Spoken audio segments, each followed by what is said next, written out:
Okay, there we go. Everything's looking Gucci. Hey! Oh, dang it. Surprises me every time. It's one of those things just like, and suddenly a stream appeared, and it's like, huh! It doesn't help that I'm monitoring with my AFK music at the same time because it's kind of chill kind of vibe. And all of a sudden, And then all of a sudden, the intense music kicks into. And you go, shit, I gotta lock in. Yep. And so we are. I think we are definitely going to be streaming this, finishing this up tonight. Yes, we're gonna be finishing up Chapter 5, and then there might be some bonus stuff at the end. So, hooray! Yeah, so, speaking of, so we got a little bit left of this segment, although there is actually a secret we can go take a peek at just quickly if you're so inclined. Yeah. Yeah, and basically, same thing as before, we have to go back, well, we to the left of here, actually. The same place we found the, like just beyond where we found the pink secret boss fight, where we got the pink coin. Yeah, so just keep going to the left, essentially. Gotcha. I think just go to the left here.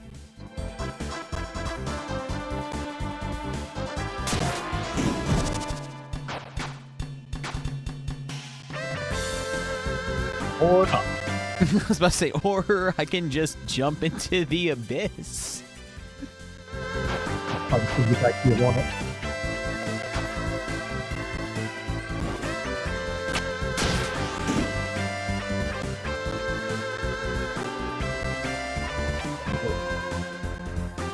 It's a long journey, but now it's time.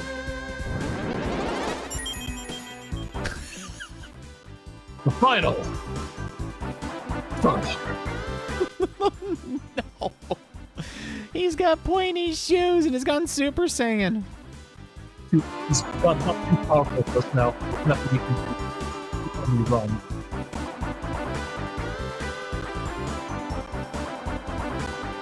I'm glad we have experienced the origins of the final Starwalker. This wasn't quite what I was talking about, though, so I guess not the good one.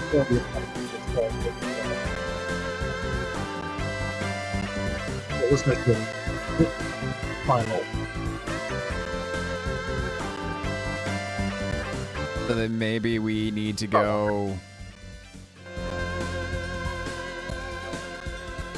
Pink door? No.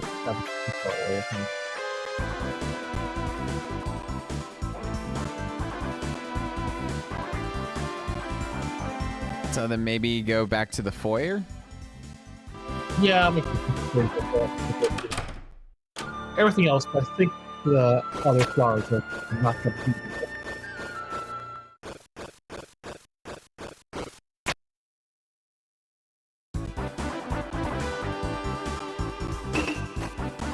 No, it's fine, guys. You guys can just enjoy yourselves. You know, at least you're not dying in a quicksand trap like last time. So you know what? It's fine. We're gonna just ignore everything else. We don't have to do it right. It's simple.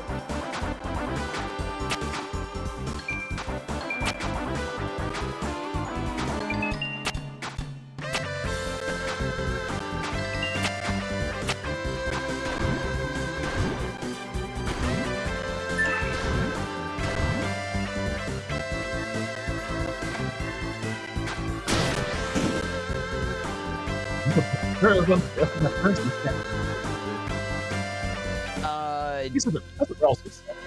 I say, you're coming in like very muffled, hon. Let me press it here. Let's make it a little bit closer. This help? A little bit.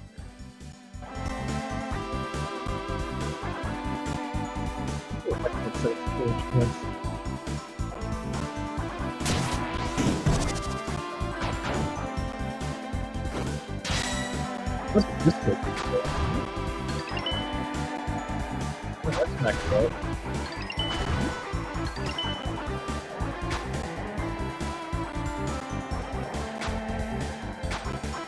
Oh, you know what it probably is? I should probably go, like...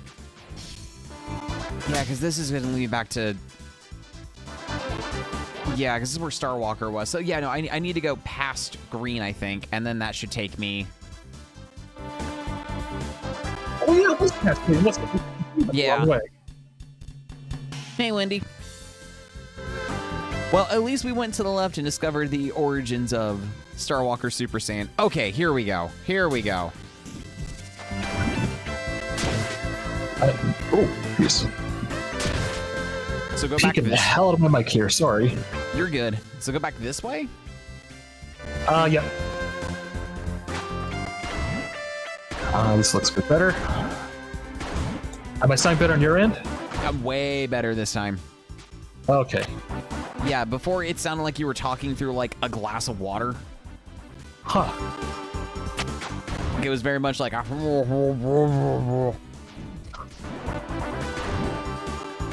I know, like I said, I really need to get someone to just take a look at my sound setup and make sure everything's kosher.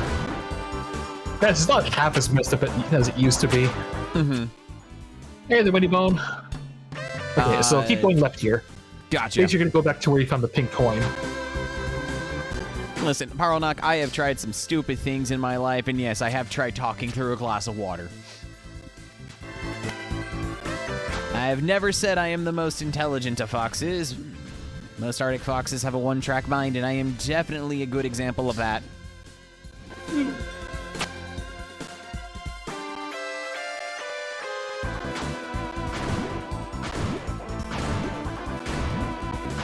Oh, please, I hate these flowers. You ever played the Taito arcade game Jungle Hunt, aka Pirate Pete, aka Tarzan? I don't think I have, actually.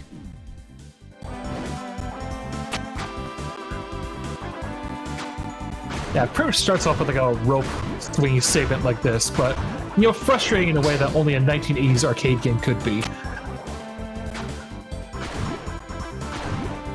I might need to look into that, because that might be good Kuso material. Maybe? Please? Is this it? Is this the one? Is this the one? Yeah. There you go. Yeah, so, yep, there you go. Now the challenge, and hey there, warrior. Oh my gosh, could we select... There we go. Oh, it continues. Platforming. The platforming never changes.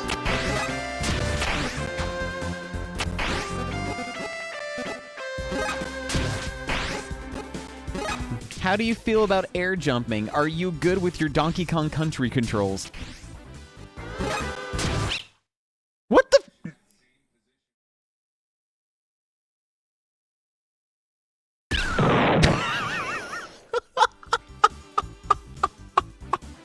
The winner is Annoying Dog. Oh my gosh.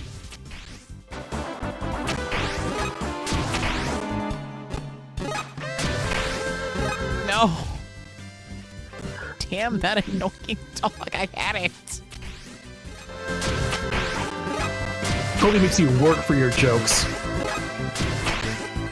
Which, by the way, I don't know if you might have seen or heard, there is one final update patch that just went out for Deltarune, which now gives you the option to either nerf or, I guess, anti-nerf the boss fight with Pink. Oh, really? Yeah, so you can make it easier or harder, and you do get a different reward, but it's nothing substantial. This is a visual reward. I did all that for $1. Well, I mean, there's the rooms there, too. But the $1, it's worthless. But of course, you know, there's laddery, I'm assuming? Yeah, yes. It does. Yes. It's Fully provided frickin- by Dynamite Heavy. I was about to say that. Dude, we should upgrade your room's ladder. You want me to take laddery? Yeah. Fine. Deltarune was making Feroci's move. Oh. I hit the room, hit the room, hit the room. I wanted to get the bells first. Okay, sorry. I didn't want you to have to do this all over again. You found something incredible on the ground. It was added to your key items. Another bromide? Secret steamy bath time.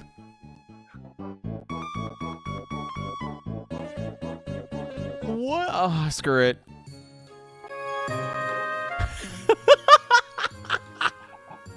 It's a reference to the greatest bromide from Lunar Eternal Blue. Oh, God.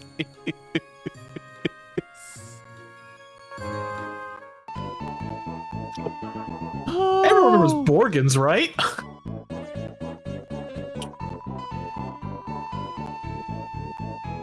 It looks like a crow, but the nameplate says Moa. It's licking the canvas at hyperspeed. A layer of bromide is forming. Very valuable. You have to farm it. This is where we all drop bromides for Master Flowery. His long legs, his shining smile, his perfect figure. Yes, we draw them exactly like he asked.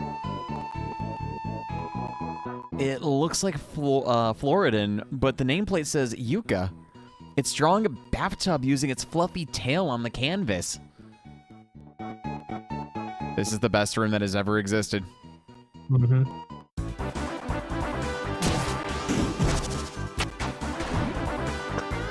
Yeah. Slurper getting scared about you potentially accidentally hitting that flower. No, that's completely understandable.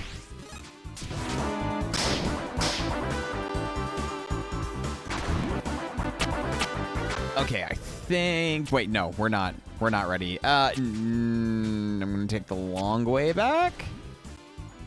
Don't feel like falling with style and having to redo that entire scene just to get to...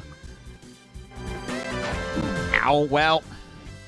Yeah, I was about to say, but then, oh yeah, we do have to do that falling statement again too if we do that. I forgot.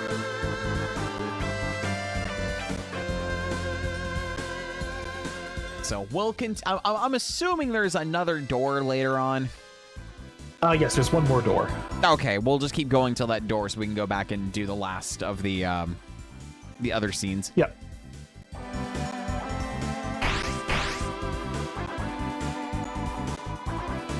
Being one of us is nothing.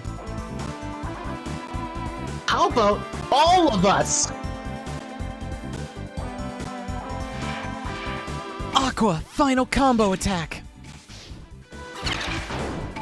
Ooh, okay.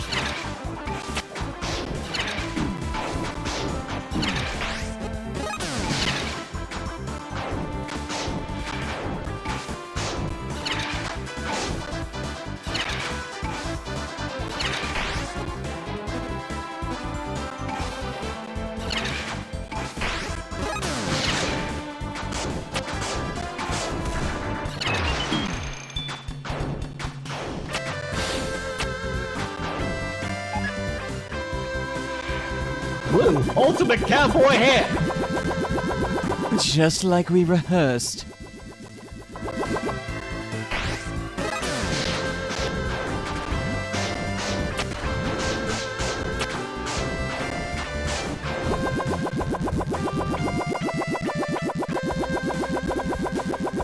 You guys thought this would be difficult. This is jump change compared to the Roaring Knight.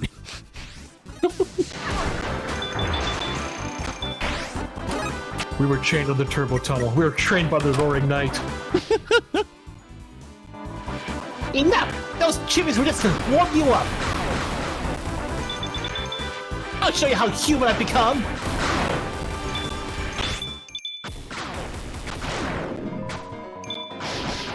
Now you see what I can do when I'm not hungry.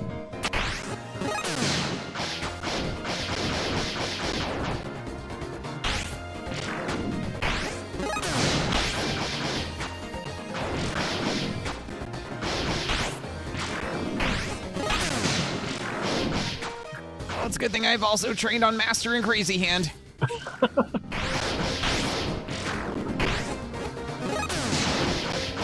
Yeah, I was gonna say, this actually is one of my favorite type of boss fights.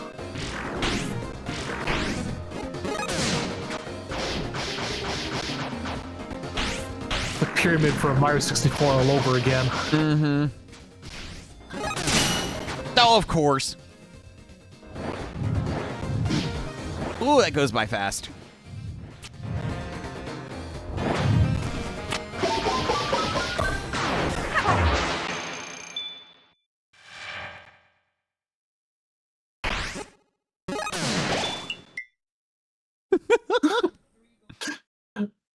Oh, I got nothing. It's like, I've done everything I can, boss. Mm-hmm.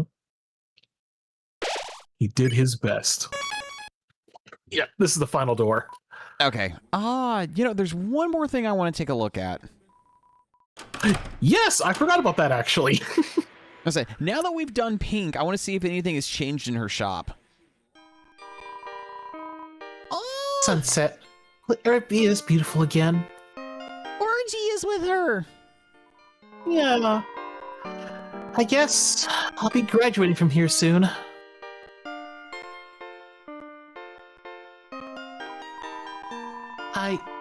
I'm just not ready to leave behind my friends yet. But is that something anyone is ever ready for?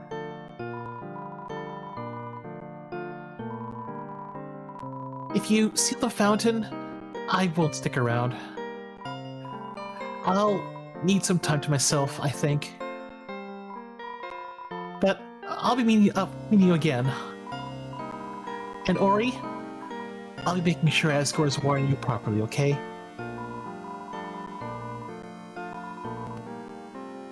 Okay, cool. That's what I wanted to see. I should probably also maybe buy some stuff while I'm here. Yeah. Not like I'm, hurting for storage at the moment. No, but your item inventory is a little bit thin, we'll say. Buy 2 of those and I'll buy some stuff at Green's shop.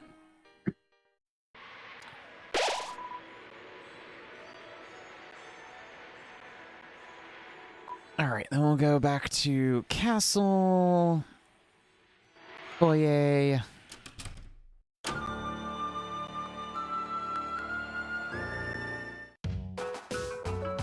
And now take a break with Orange. Also take a break with Pink. Yep, that's everybody.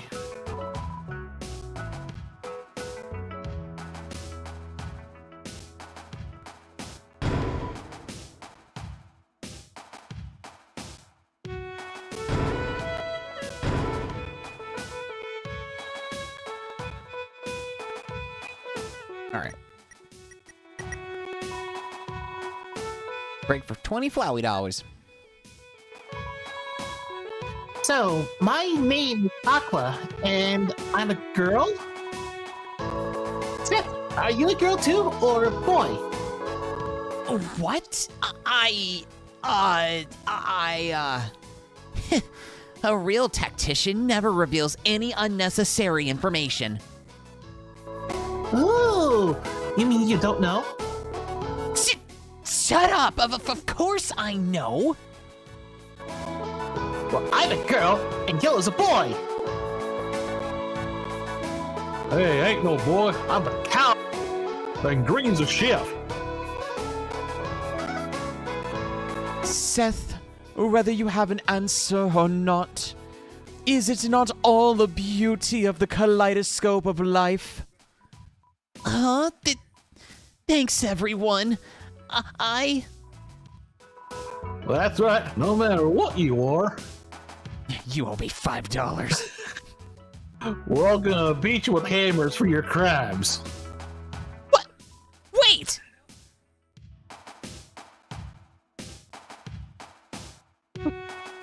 Right, Seth. Non-binary representation, at least in my eyes. Well, clearly Seth's actual gender is you owe me $5. Exactly.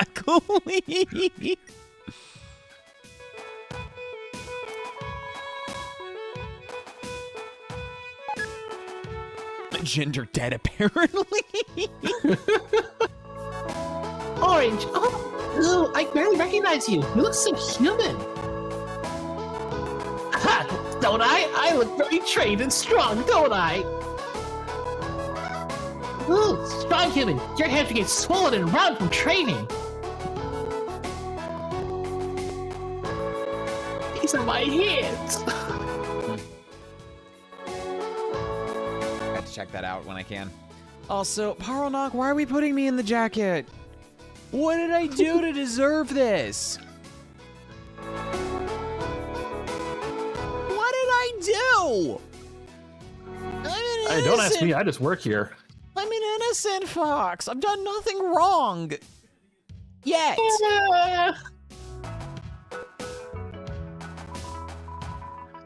Hit!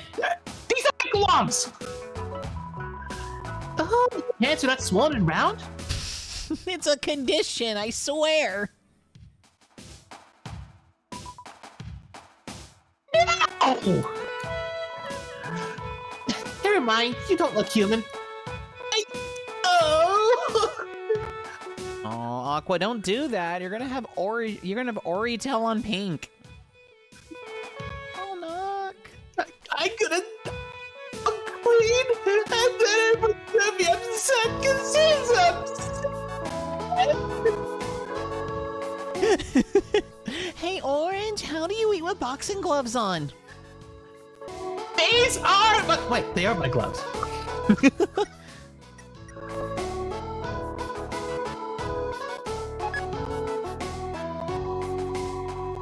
Orange, I sketched an ideal body type for you as a human. Really? Oh, look! Wow, the eyes are so big! And the ears so triangular and on top of the head? Yes! I did a lot of research on this one. That you idiot! This doesn't look at me at all! What? What? Of course it doesn't. Well, why is she mad? Seth, the heart of a flower is oh so delicate. Perhaps she wanted you to see the beauty in her current self. That's a bully! It's on my ass! I didn't draw a smiley face in the sun either. What, the sun doesn't smile. What are you talking about? But it's a happy sun. Oh, jerk! Can't catch a break with anybody. Green in the background. You still owe me $5. And you owe me a commission. Oh, God. Everything with Orange.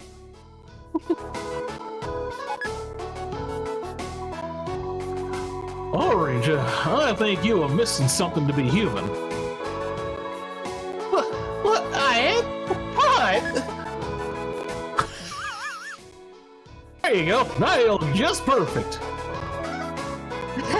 Look at me! I'm yellow! Howdy, howdy, howdy! Oh, you are? Who am I? That was a joke, dummy! You're yellow! Huh? But you just got the hair.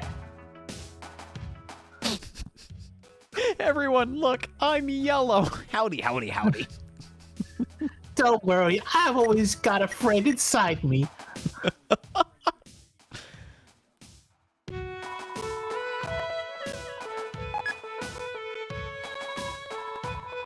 Green, finally we get some time to ourselves. Blue and yellow, sweet and sappy. Seth and Aqua are always making trouble. But Green, when I'm all alone, I always know you always got my back. Cause I love to eat. You're a chef. Green? Thank you for the succulent back patter, Green. I'm sorry. Well, what now? I know all the fine back meats. I can't believe you make amazing food behind your back. I also join. I gave you a Star Walker! I have my own!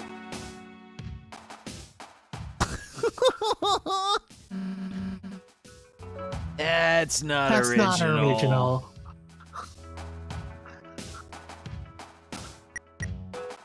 This tiny little Star Walker is pissing me off. This tiny Star Walker is mildly upsetting.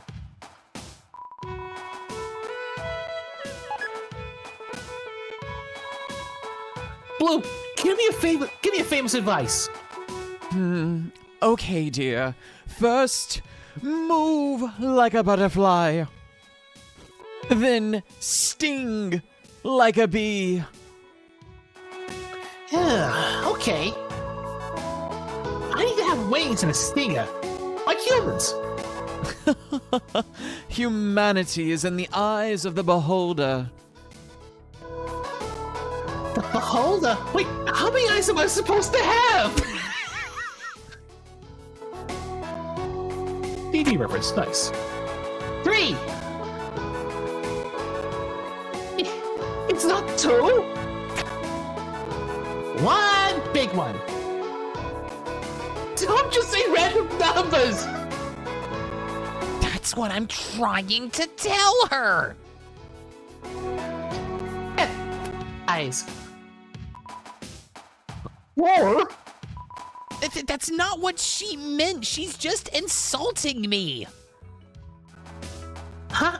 I was.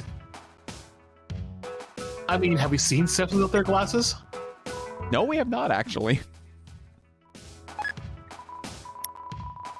Blue, my spare gloves has gone missing. Have you seen them? Blue? I admit it, Orange. I took them. But it was only to craft you a most resplendent and unforgettable gift. Oh, Blue! Can you change them back? Maybe Yellow would like these better. Hey! Flowery the Flower Man. Sorry to keep you waiting. Hi! Welcome on Boy. in. We're in the middle of exploring your castle and talking to the other flowers. Yeah, before we go kick your ass.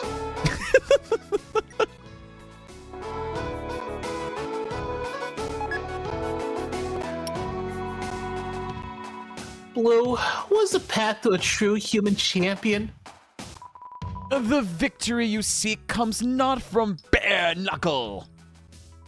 Sorry about that. It just crept up in my throat. But the conquest of your greatest enemy, your mind shadow. The struggle of the mind. Is there not anything more human? You mean, if I want to beat up the bad guys, I gotta beat my own brain? So you'll win more if you use knives. No, Aqua. Guns! You should use guns!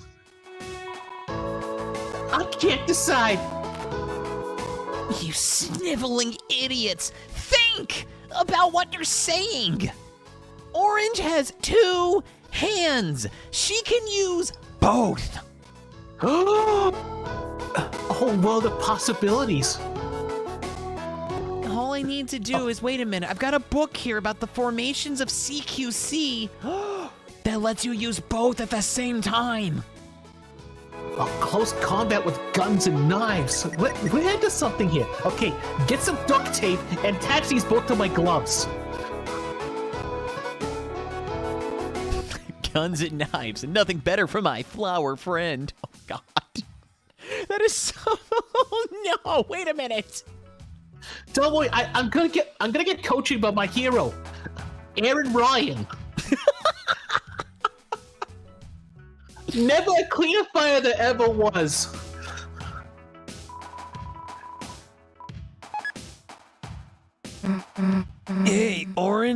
I just wanted to say, it's okay if you're kinda different or, whatever. What are you implying? I'm exactly what I want to be. A human. Why does it matter if you're human or not? Because that's what we all decided to be. And if I don't look like one, it's because Well, whatever you are, it's cool, right? You can just be orange. You can't do a bad job just being what you are. That's actually kind of insightful. Huh. Yeah, I know, don't get used to it. It's kind of catching myself off guard too. Well, a real human, you're actually pretty nice. Thanks. Sorry, I called you a bully. It's all good. I'm used to it. Well, get not used to it. I'm getting there. Aw. Oh, so cute. Now time for Sparks to fly and Orange to get pissed off. Then why I take my blood pressure medication. Let's see how this goes. Susie was pulling my ear to have me talk to you. I have to say, I'm sorry for calling you a mouse. I didn't realize in the moment how it made you feel. Well, apology accepted, I guess. It was just embarrassing how much you were projecting. Projecting? You're the one who's a big ugly rat. Rat? Name is an art, and you have big floppy ears? I'm not a... It didn't even have boxing gloves. Or headwear? I mean, most of us humans have headwear. Oh, the Rousey needs a hat thing again, huh? Look, I'm cute. Look at my paw pads. It's cute. Oh my god! That's right. Paw pad confirmed. Oh my god. Oh my god, all of that art makes sense now. And some of the Suck other my ones I've big seen. Suck my big fluffy toeses. Okay, it's cute. It's cute. Right, Buster, the beans don't lie.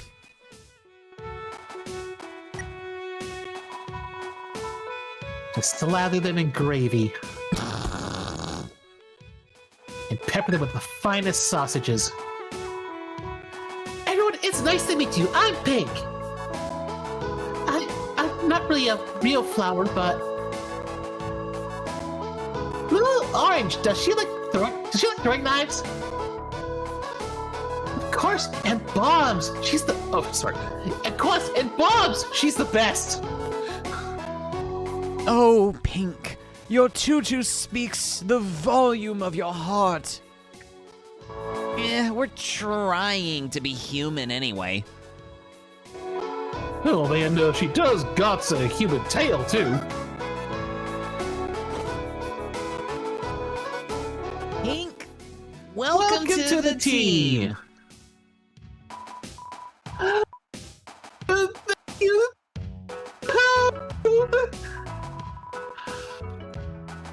No one forget I found him first.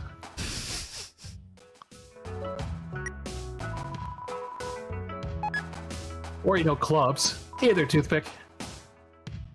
Hey, you idiot! Me? I have something to tell you. Not you. This body, it still feels dokies for you. Look, it's not like I want this or anything, but even someone like me can't get into the way of true love. If it's for my body, let's date, Mew. Dude, Chris flirts with every enemy, right?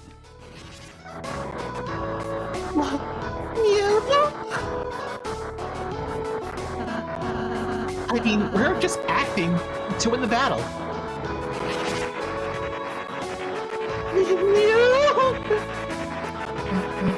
Oh, man. Chris, you really went too far this time. It's okay, Chris. No one ever takes your flirt seriously.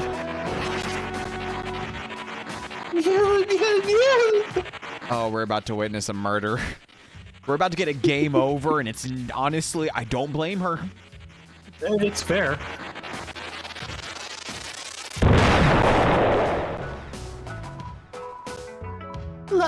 Love malfunction. You idiot! What the heck did he do with my body?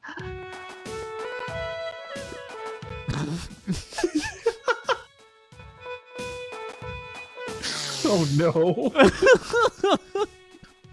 The worst part is, I just read "Gotta Win" in the style Parappa the Rappa as if I gotta believe.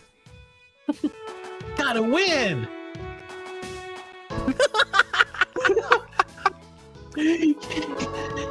You stupid insulting kitty litter! That's it! Time to use my ultimate weapon! What the heck is this?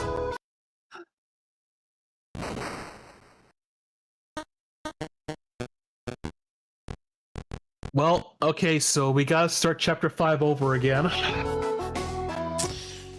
Well, it's been nice, guys. Have a great night. Bye-bye. We added 3 more episodes to this runtime.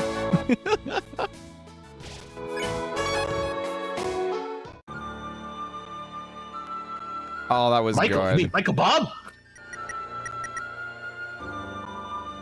The door. Top of castle. Last room. Save just in case. Mm-hmm. Chris, Susie, Rouse. So, you finally made it. The fountain's just a step away now. Come here. I'll just fly away from us. Okay, fine, make us do the work. Listen, you guys got the legs. You can walk. Walk is great for friendship.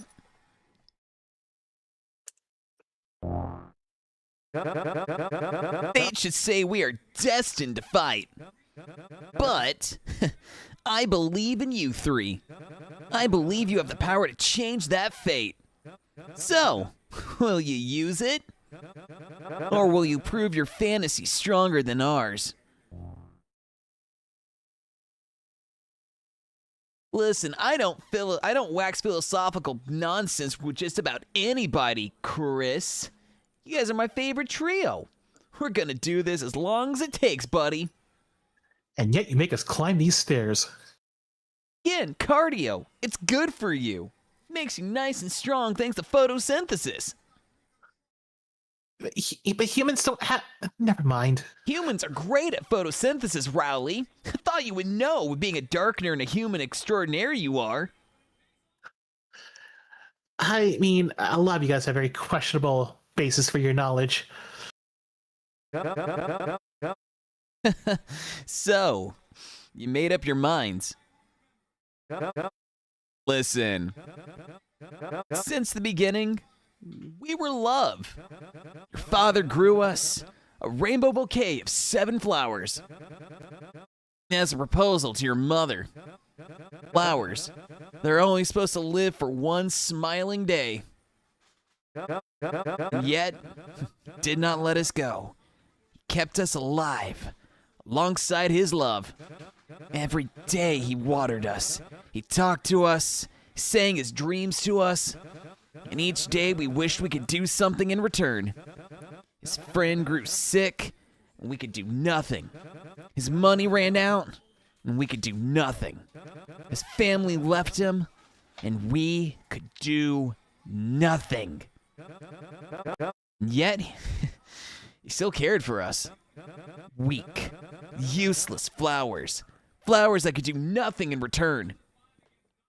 But now, our time has come for flowers to be the heroes. And build a world where all his kindness may be repaid. Chris, this is your final chance. If you really believe your world is better, stand against us. My recruits.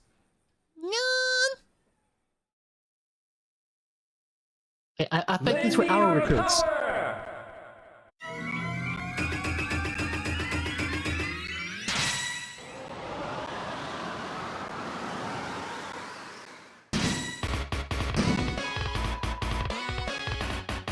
All right, Chris, if you want to prove your worth, charge up your bravely colored heart.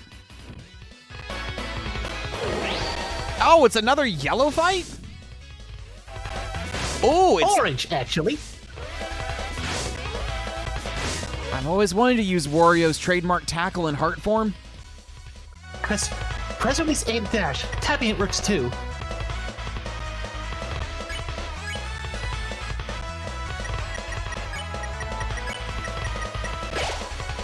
You know, I'd wanted to meet the other flowers. See how wonderful they all are.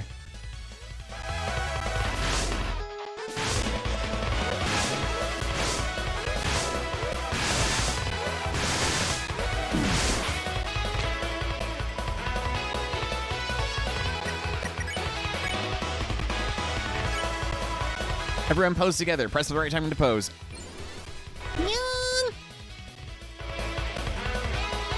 If everyone could just be friends, you might turn over a new leaf.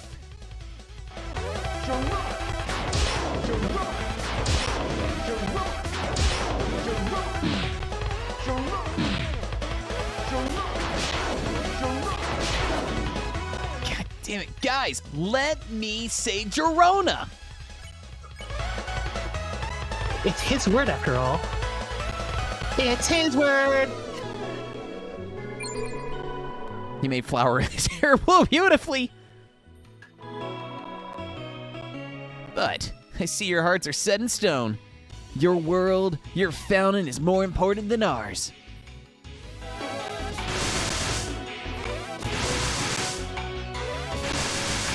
Ah!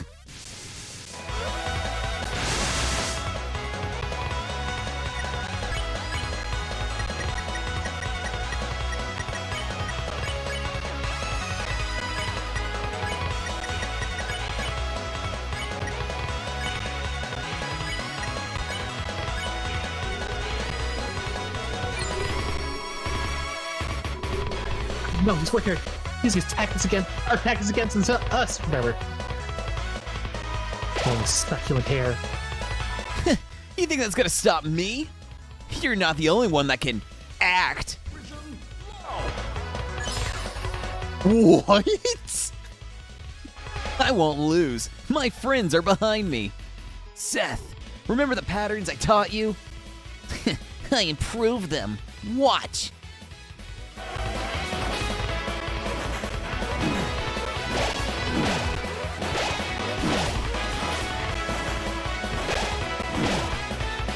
Okay, that was kind of trippy. Shit. Damn it. All right.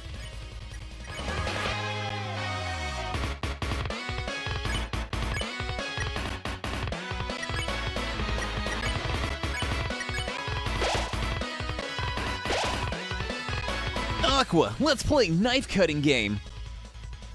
It's always so fun.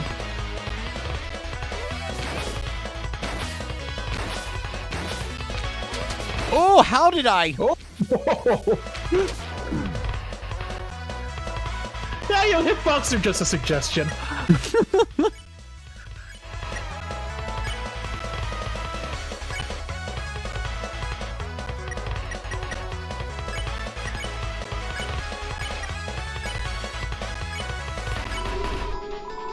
So you get her all TP increase. Rousey gives it his all TP increase. Asgore, play! I just gotta get smarter for Asgore.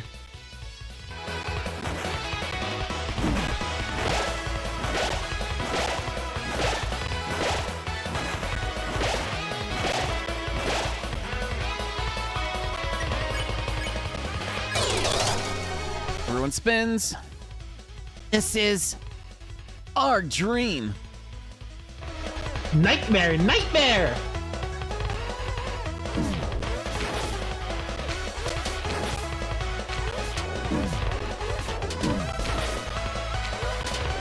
Oh my gosh. Jeez.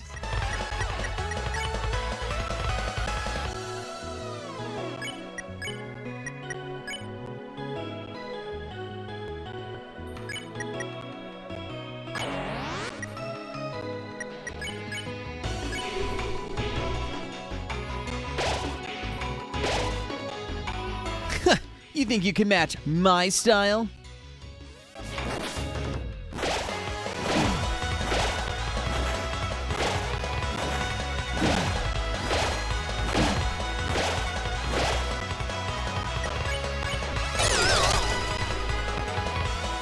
Orange, be brave. It's your turn.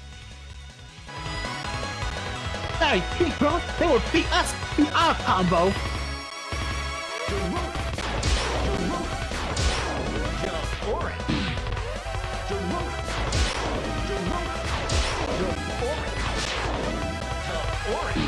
Oh my gosh, I am sucking at this.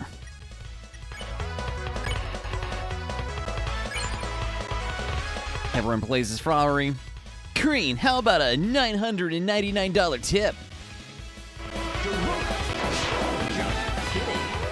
Jock. No!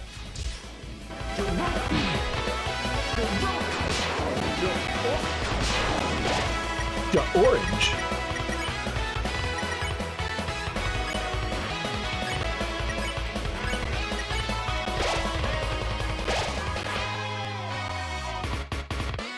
Asgore, if I'm courageous, you'll be proud of me, right?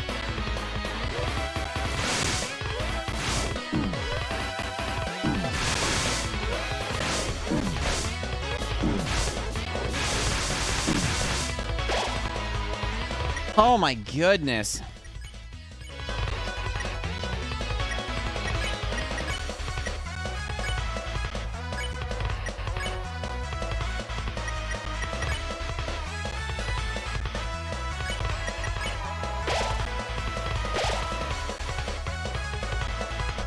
Why won't you lose? Don't cry, Orange. Tears are for a wedding's day.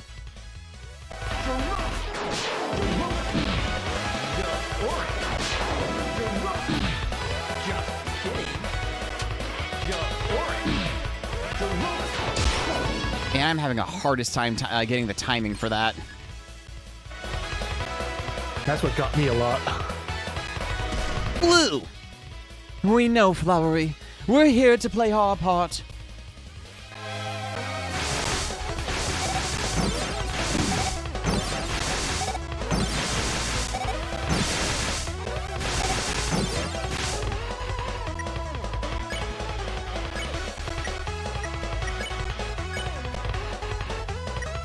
Oh, okay. Well, I'm gonna just run out of all my healing items then.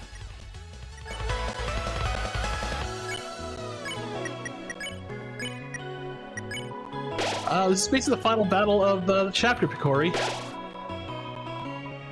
Yellow, tonight, justice rides together. You got it, partner.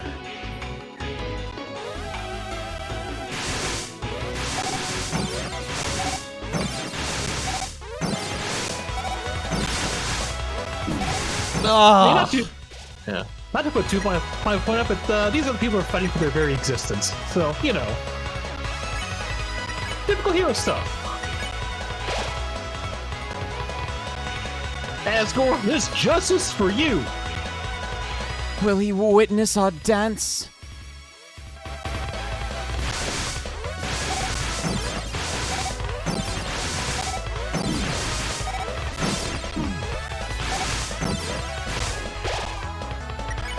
Oh my god, Justice. Enough! With this act, I'm finishing this. Let me prove, without a doubt, Flowery isn't as innocent as he behaves. Susie and Chris were just jailed illegally.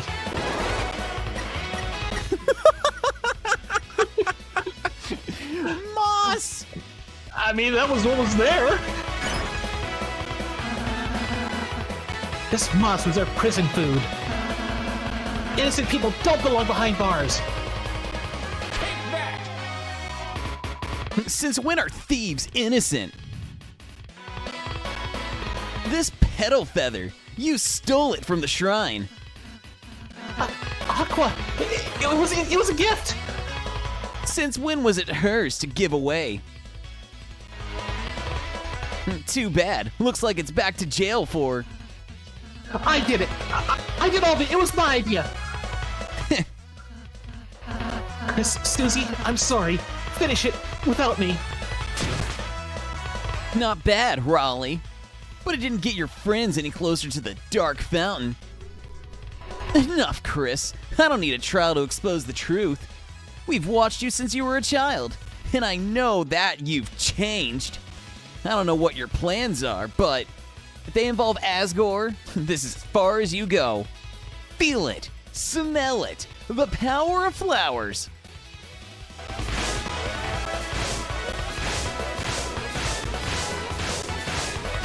Ah!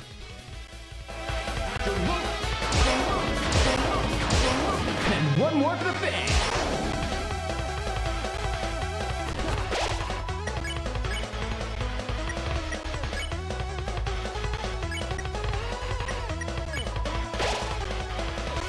That's not like you, Chris.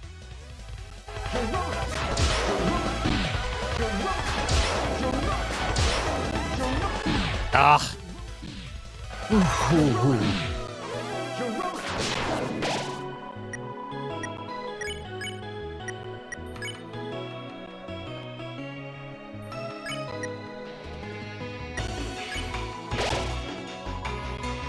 Is that really just what heroes can do? Hey, Georgie Frotador? Frotador? I think I'm saying that right. Hello, welcome on the YouTube end.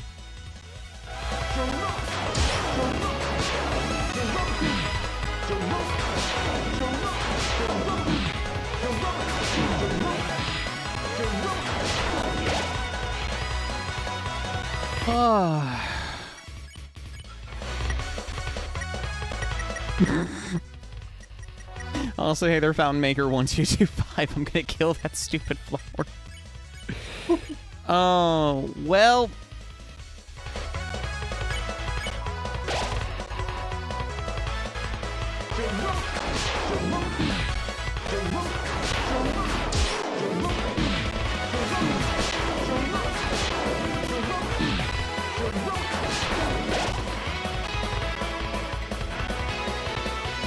Also, hello, your voice is very good for flowery.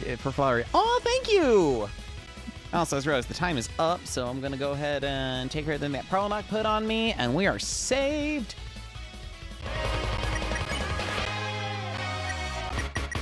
I better just defend at this point. Guard.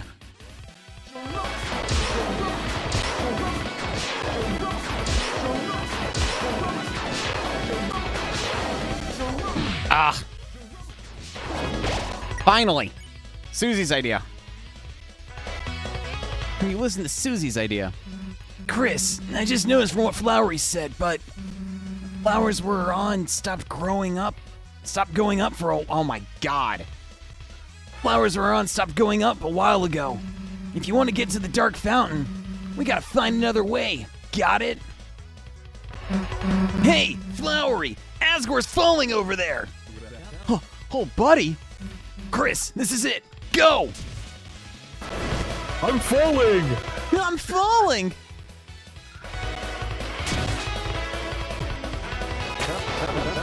Get back here! Oh, of course! You're not getting away! Please! Stop! Oh, this isn't good. Oh, this isn't good. Nobody outspeeds a flower.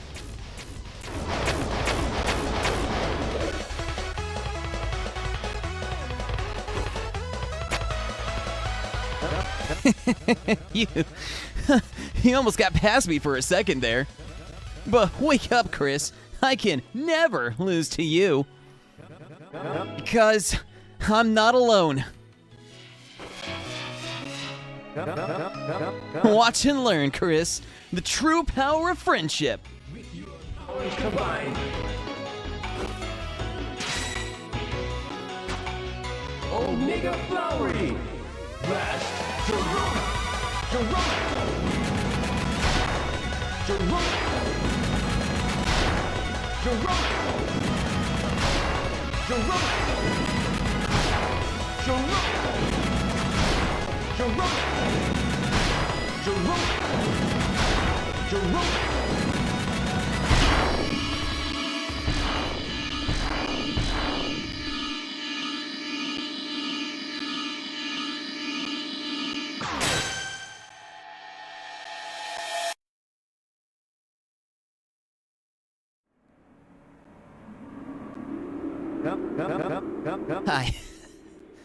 I hesitated. Why? It's not right! We have to defeat you! We have to! Get up! What are you doing? Asgore! I... Chris, my God! Are you alright? Flowery, didn't you say they went home? I thought... if they wanted to prove... How could I have let this happen? I was so obsessed with finding out about the Dark World. I didn't make sure you were...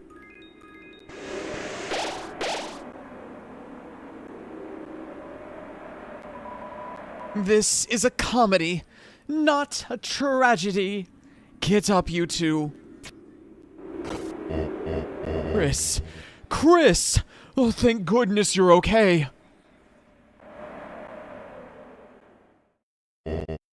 Chris, I think I owe you an apology. Not just you, but everyone as well. Chris, ever since that horrible day, I've only blamed myself for what happened. All I've ever wanted was to prove it wasn't my fault. To make sure that it would never happen again. That it was all because of this. The Dark World. But now that I'm finally here, it makes me realize how pointless that all was. None of you ever blamed me. None of you ever said it was my fault. Even so, seeing the aftermath of my failure made my self-hatred consume me. One that ultimately drove your mother away. I thought if I could just prove it, prove that I was right, it would fix everything. But even when I finally found that proof I wanted, I still failed to protect you.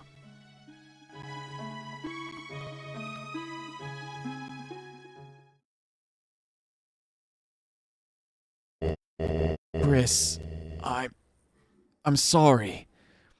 I'm sorry for not realizing it sooner. When Azrael comes home, I would love to see the both of you together. Even without your mother, if she prefers. And, Chris, I'm immensely proud of you. Seems that while I wasn't looking, you've become courageous, wise,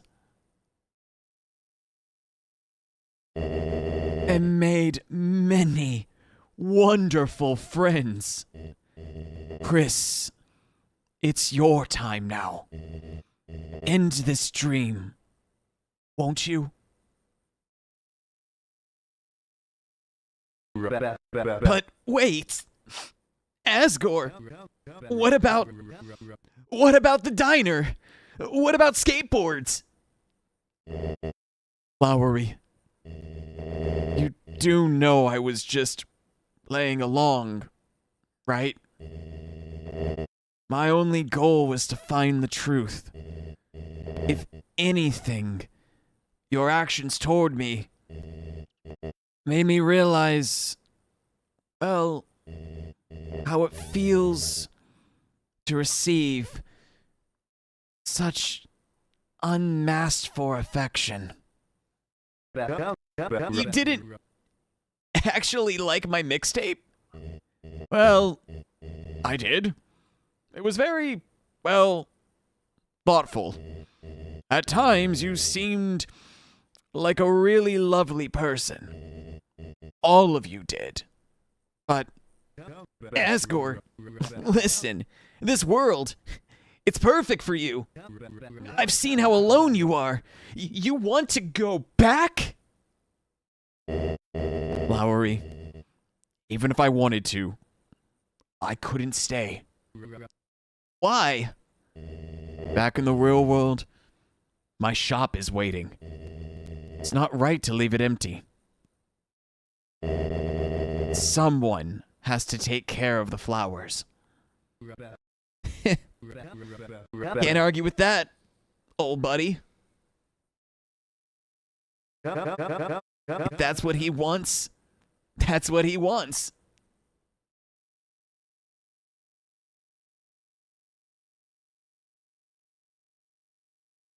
Well then, looks like it's time to say goodbye.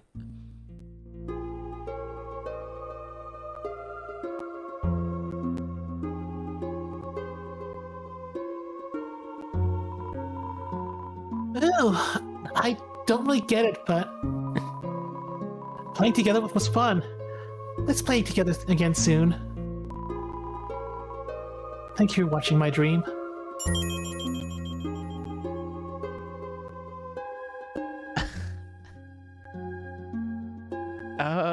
Okay, okay. It feels incoming. Tri-feels are already here. Shit.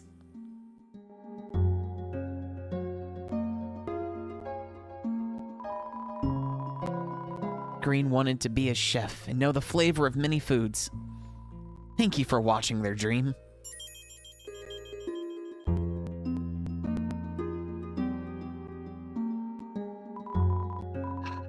Sounds silly now, but I just wanted to be a cowboy. Well, was that a good one, Blue? Thanks for watching my dream.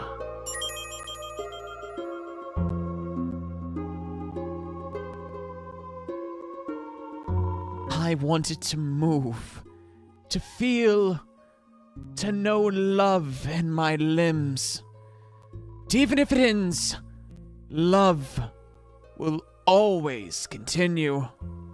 Thank you for watching our dream.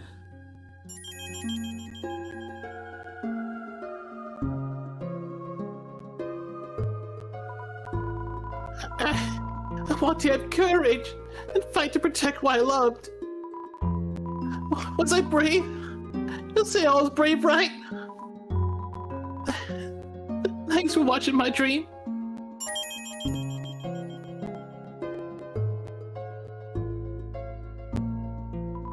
While I still could, I wanted to know everything. Of course, in the end, I couldn't really be the genius I wanted, but I'd still like to think I learned a whole lot. Thanks you. Thank you for watching my dream.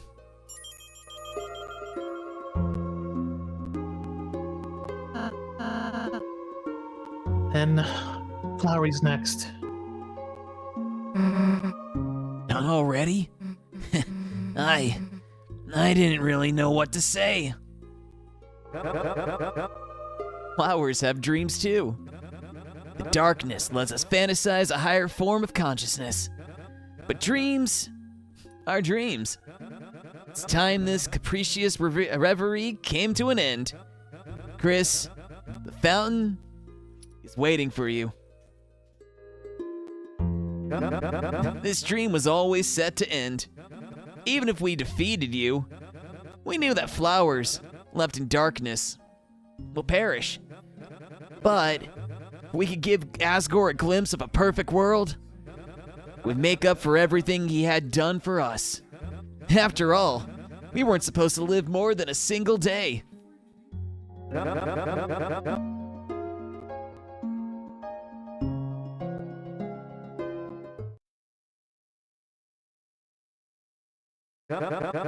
What are you waiting around for? We said goodbye. That means goodbye.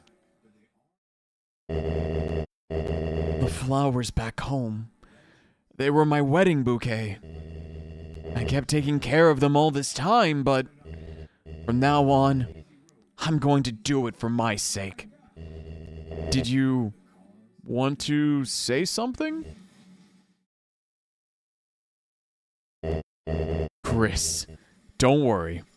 After we get back, we can tell the mayor about everything we saw. I know she'll do everything she can to help. Bullshit, she will. The more people are safe from this, the better. So Asgore, exactly how many people did you tell about this? Give me a list. Oh, you know, there was the time I tried telling everybody. There was the time that I tried telling people and I was fired from my job. Do you want to see the red string board I made up in the flower shop? Well, do make sure your son comes by. Remember, he's always welcome here.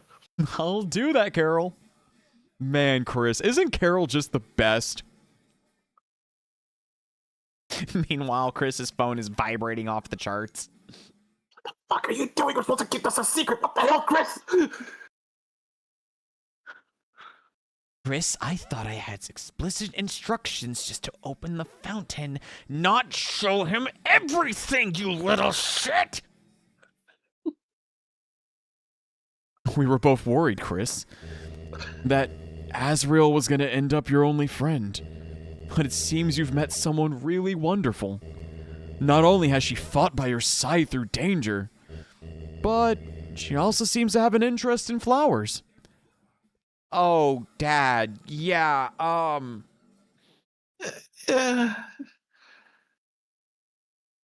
She's Hey. trying. Hey, Asgore, got a question. How do you make them taste really good? What? It's where the spices come from, right? Chris's other friend. It's strange. At a glance, they look a bit like Azrael. But the longer you look, the harder it is to tell if they're a monster at all.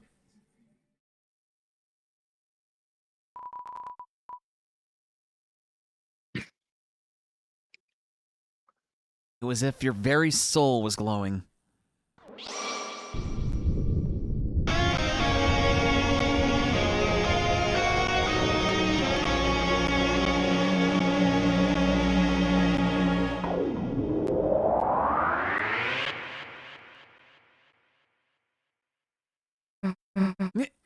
Hey! Why are we still here? No. Someone just made a second fountain. Hey! Leave it to me. Hell yeah, Flowery, kick some ass, buddy. You think you can outspeed a flower? You can't beat a flower, Sue.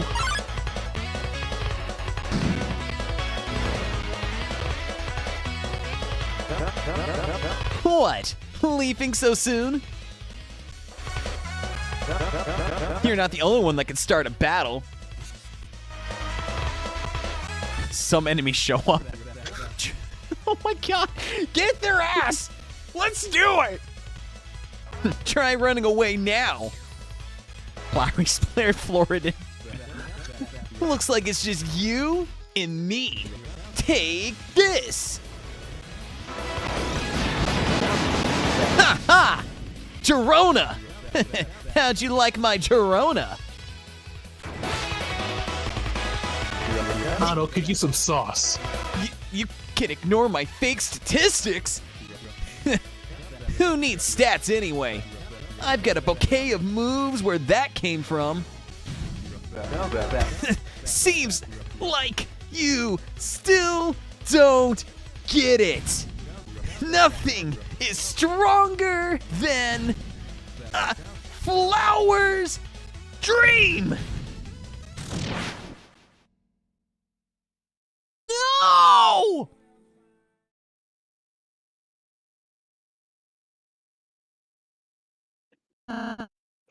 Flowery!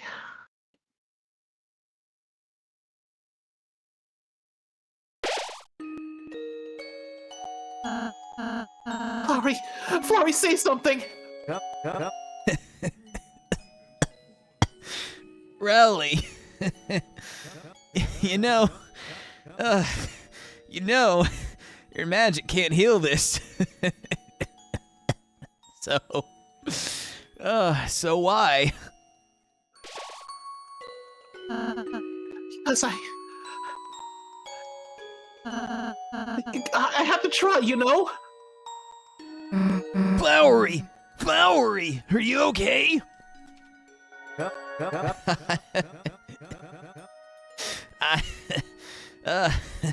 I'm fine, princess. I just need a little water. Damn it! Flowers really are useless, aren't they? They sit around looking beautiful, then they wither away. Now, our caretaker is gone, and we'll take care of you, give you light and water and stuff. And then we'll go and get Asgore back. Susie, oh, how sweet you are. Everyone, listen carefully to me. These plants are neither darkeners nor lighteners. We are living beings. Take on new consciousness in the dark. We can feel things others can't understand. Something horrible is stirring underneath the town. A darkness beyond your imagination. Susie, Chris, road ahead of you is draped in shadow, but I know you can do it. As long as you stay together, you two have the inner light that could save this world. I just wish I wasn't so useless. You aren't useless, Flowery. Having something to take care of gave Asgore purpose too. Just being a flower, that's enough for him. Oh, Rowley, you're not half bad yourself. You know that? Maybe in another life, we could have been friends.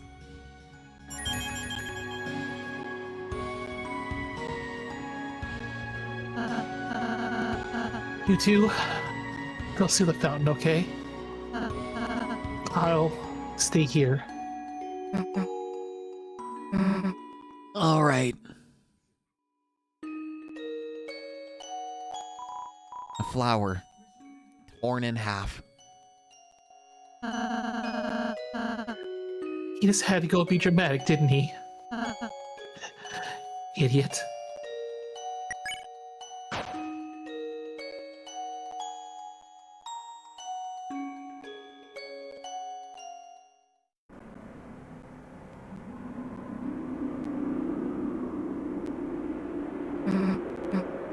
Chris.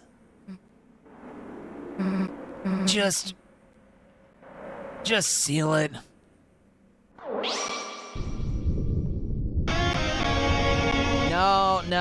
No. We don't need badass guitar riff for this moment. No, we don't need this. We don't deserve guitar riff right now.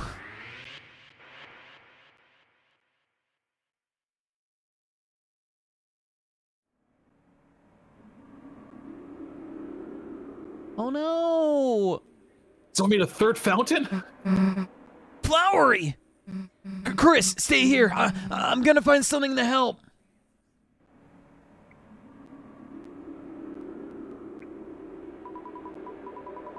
It's a broken container for a golden flower. You dug through the soil. In the soil were two things. One, packet of seeds from the golden flower. They're covered in warning labels. You took the seeds. The second thing was a piece of paper. On the piece of paper was a code. It says, shelter. You gripped the paper. And with both hands, yes, I'll... Chris! Hey, I got tape. Help him out a sec. Hey, is that... It's a bit ripped, but I can still read it. 0915199X. Chris, we got another code. Hey, don't just stand there. Tape him up.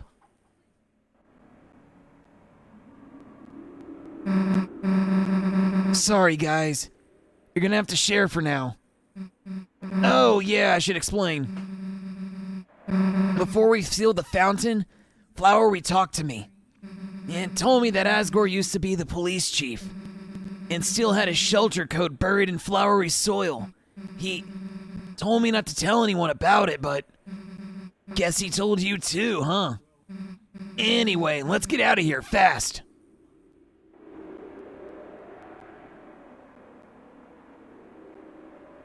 At least yellow and blue are together at last. Oh, Susie! Oh, yeah. Oh, yeah. Actually, no, for some reason, when I first saw the cutscene, I thought they put flowery in with blue. Huh. Back to reality again.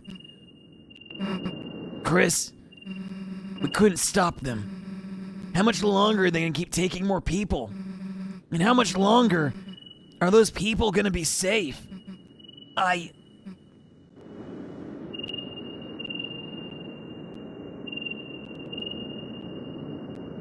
We don't need to go to the beach, right? Not the two of us. Hey, Chris. I know this probably isn't good timing. Maybe it's actually the worst timing, but... Would you mind walking me home? Oh, this is a scene I've been kind of not looking forward to. I've got a bad feeling about this, and I want to see if I'm right. There's something I want to talk to you about. Thanks, Chris.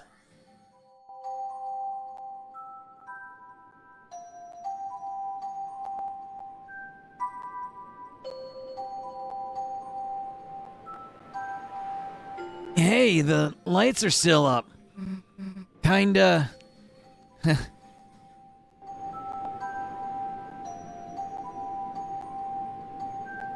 Nah, I mean, it's not the time for that, right? I tried taking you to my home. That's not what I meant. I mean, thanks, but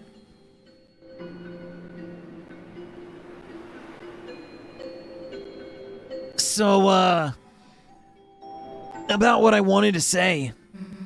It's like, you know,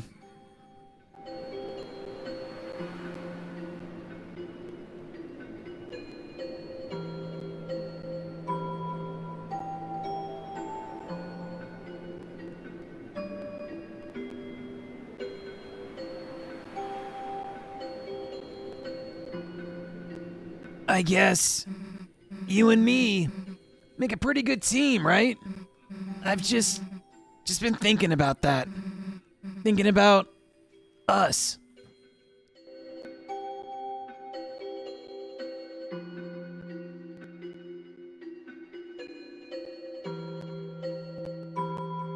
Wait, please tell me I'm wrong. Not over there. Good, good. I was fucking concerned about that.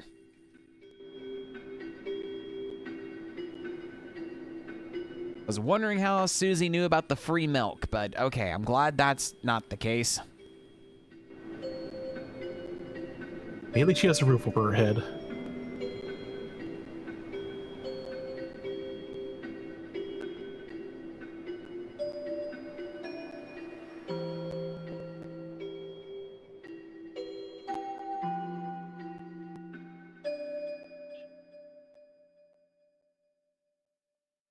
Look, if we could all be just as oblivious to the concerns of the world as Kakaz, if we could all be so blessed.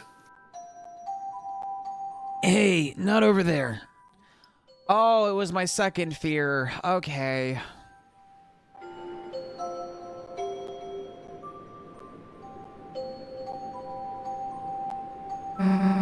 Since that day in the closet, since our first adventure, kind of feels like all of this has been our special Chris and Susie thing. Our thing no one can take away. Our secret. Our adventures. Our thing that's just better. It's just the two of us. You feel the same way, right, Chris? Yeah.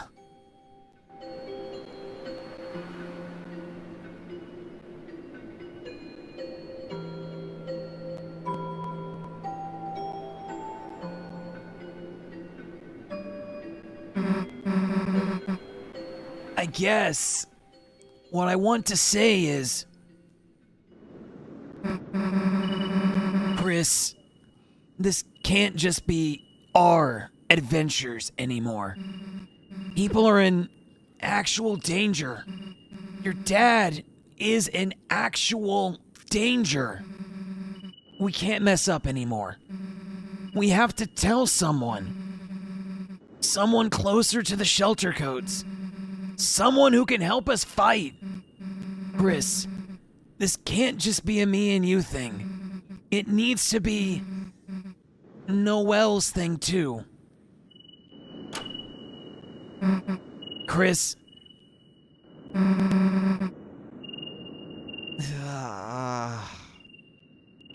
Thanks for walking me home.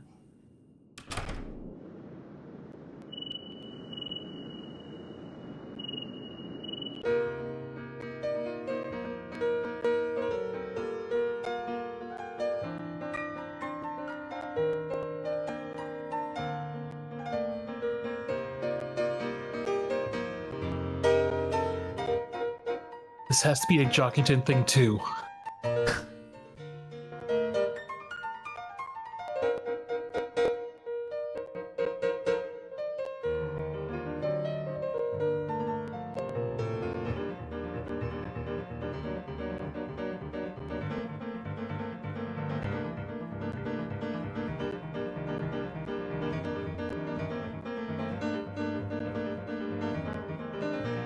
That raises a lot of questions and concern.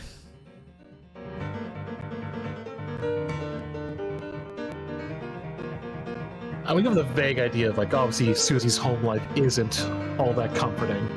Yeah,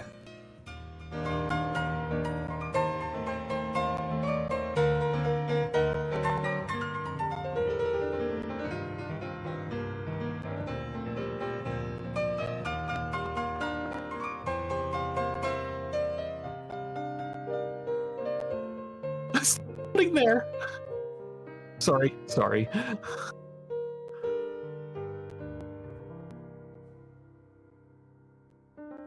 Chris is not gonna allow this.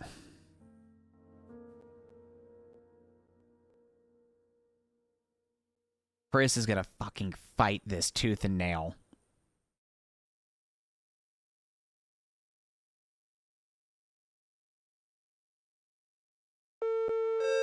Oh, how's the weird route going to? Oh, I don't want to think about that. I'll let you discover that on your own. Although it is gonna. Jeez. Again, I don't want to say anything because, like. Yeah, no, please don't. I'm like, I haven't even started.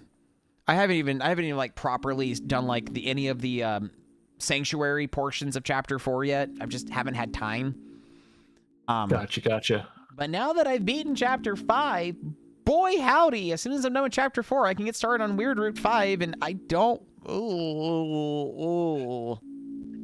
Yeah. Especially with how Weird Route 4 was, Mm-hmm. Yeah, like I told you in private earlier, it's like the Weird Route in general just kind of makes you think of, people thought that the genocide route in the original Undertale was like, that's the worst thing you could possibly do. And basically Deltarune is like, you know what? Hold my beer. I was about to say, Deltarune is very much a hold my beer moment because it's infinitely worse than the genocide route. Mm-hmm. And the thing is, I wonder if this is for a purpose. Again, I have theories that are rolling around my head. I don't want to share it until you finish this last chapter, although some of it is based off what you see in chapter 4, but yeah, And what are those remaining 10 pips at the bottom of the false select screen? What is that all about? So those are actually meant to represent the shadow crystals for each save file. Oh, okay, now I feel a little silly. Yeah, no, so yeah, is there more stuff that they're tracking? No. I discovered that because once again, I'm doing the weird route on my Steam Deck. Since that's the only thing that I can continue using my PC copy for without it messing up. I got a new controller, by the way. Yeah. Same shit. And? Same shit. Is it a time for like a fresh reinstall of Windows? I don't know.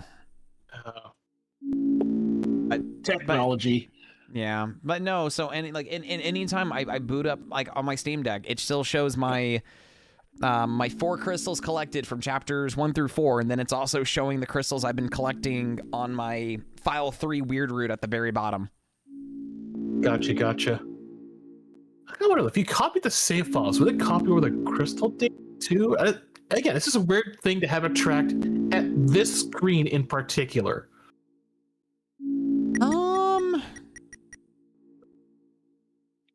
Maybe. Oh, yeah, we don't have to check this now. I was just morbidly curious.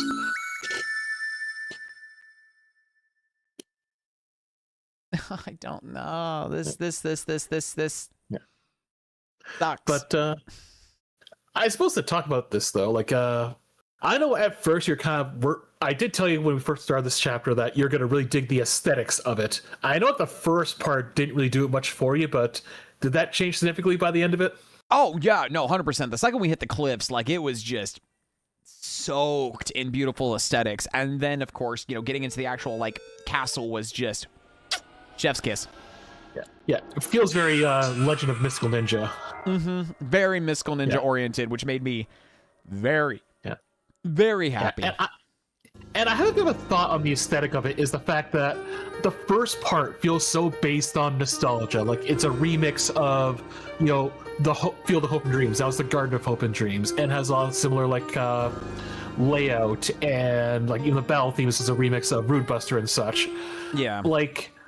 And then of course like the recreated diner that's like the key nostalgia point for Asgore, that flowery sit down and like remade.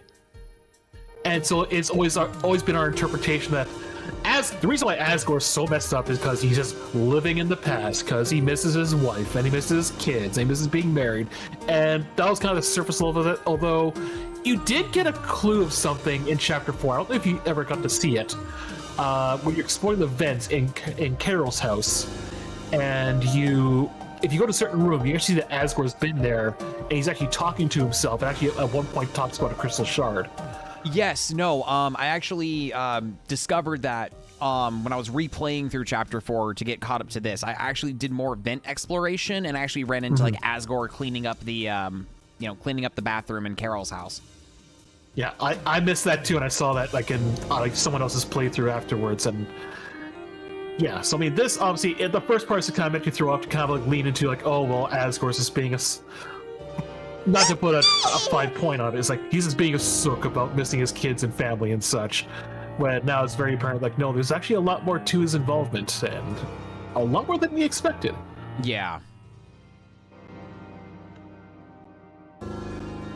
So I've got a feeling 6 might be going more into the incident, if you will.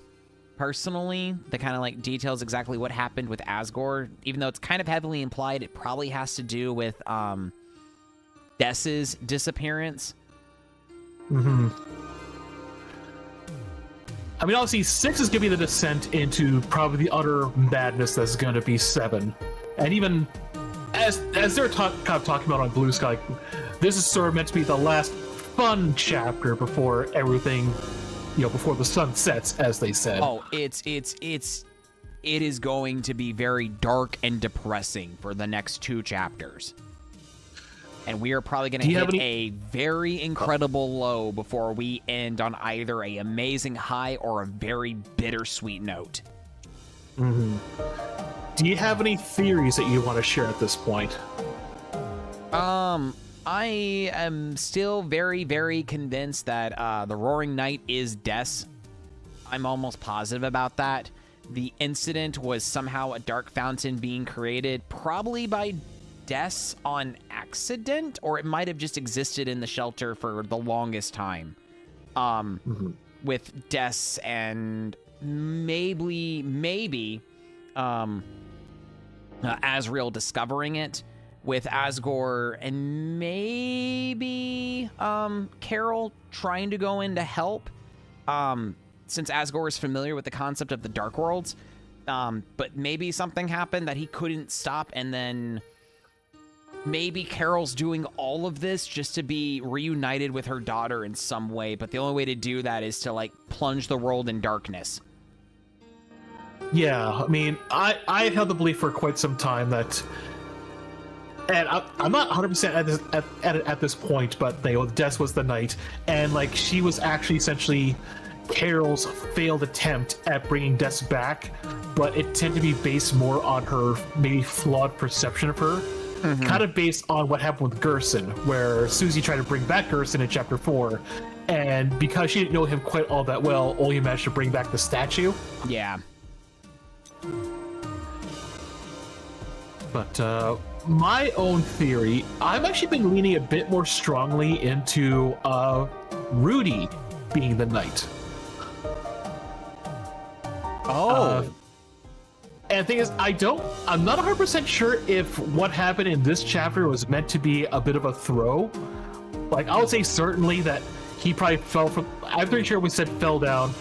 Carol didn't mean fell down as in died, not as fell down from the ladder and hurt himself. But if you kind of notice, the knight, I don't think he was really operating 100% at this chapter. Like, he rammed straight into that wall.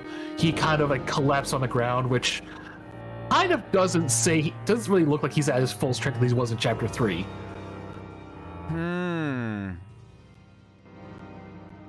I actually never considered that.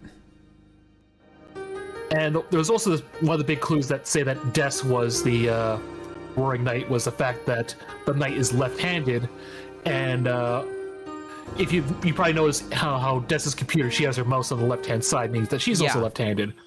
I'm kind of wondering if it might also be like a sort of Princess Bride, like Inigo Montoya, I'm not left-handed either kind of thing. So maybe for that fight, we haven't seen him at his full power yet, but he was more or less toying with us in Chapter 3. Mm-hmm. So Rudy Knight, I think, is still a considerable possibility. And what I think might actually happen in Chapter 5, if you'll indulge another brief theory. Always. I think, well, first of all, so obviously, Noah's going to learn about the Dark World. And, she's going to... And remember how she talked about how, in Chapter 2, like, how sickness can be cured with a magic spell, like, as she was kind of wistfully thinking about making the Dark World again, right? Mm-hmm. And if she might consider, oh, maybe if I bring Dad into the Dark World, we can cure him of his sickness. Oh my god, he's the knight! God, that would be something. That would be, oh man, that would be, oh, that. Because I bet you Rudy's probably gonna be knocked out, I guess. So not like he's gonna be able to object to him. They're gonna sneak him out of the hospital. Probably make like a fun mini game if you're trying to sneak him across town to the school. Unless there's a possibility that the next Dark Fountain could potentially be made in the hospital.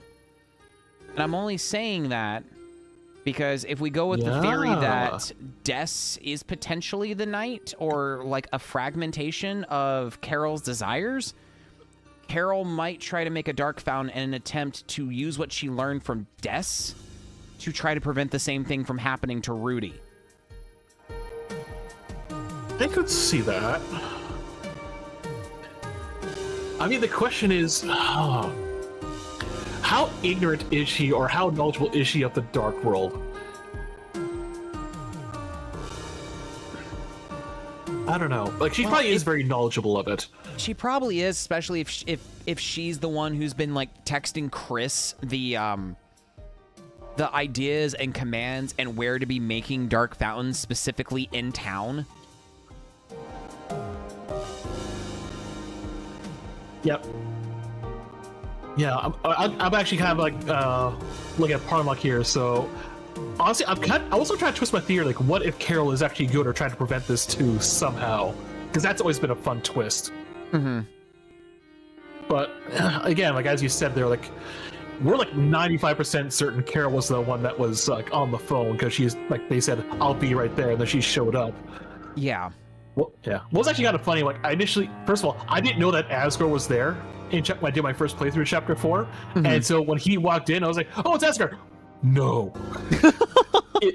Is he the knight? Which, obviously, he isn't now, but still. Like, that was something I considered for just a minute.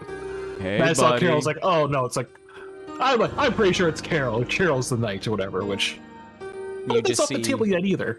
You just see Asgore show up in the knight's attire. It's like, "Are you ready for the full force of my blades?" It's like, "No, Dad, no!"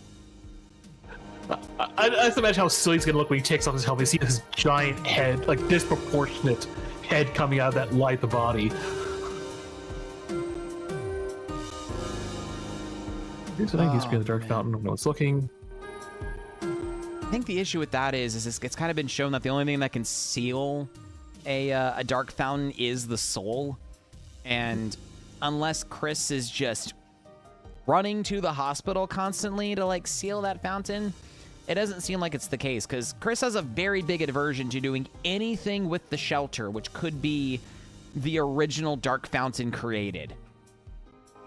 Yeah, and somehow that leaked into the school, maybe? Possibly. Yeah. So I wonder, like, is Castletown actually an accident?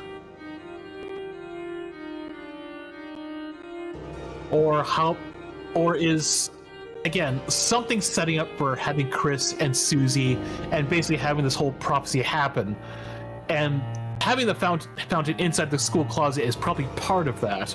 Mm-hmm. I know a lot of people, and a lot of people are saying with the prophecy, originally people are saying that it was supposed to be Noelle that was supposed to be the girl of the prophecy. But then now Susie's here and kind of mucking things up, which might also tie into how Ralsei wants the prophecy to change, but also he's kind of feeling bound to it as well. Right.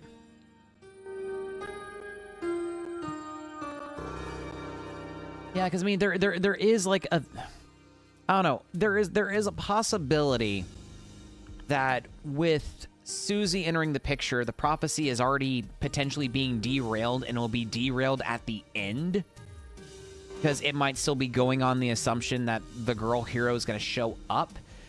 If you think about, like, the weird route and, like, everything you do in Chapter 2 with making Noelle stronger, getting her the Thorn Ring, having her embrace her death ice magic, that possibly that has to tie in with her in the prophecy being the strong, you know, woman warrior, if you will. Yeah. That somehow as a means of the soul, especially pushing Chris towards this and really focusing on Noelle. Like, maybe the soul is aware that, you know, Chris is indeed the cage containing it, but Noelle was meant to be the true hero, in big fucking quotations, of the prophecy, which is why it's forcing Chris to do these terrible things for the sake of continuing with what the prophecy's stating. Something else I kind of thought about too, speaking of the prophecy, is that I wonder if it's kind of fake.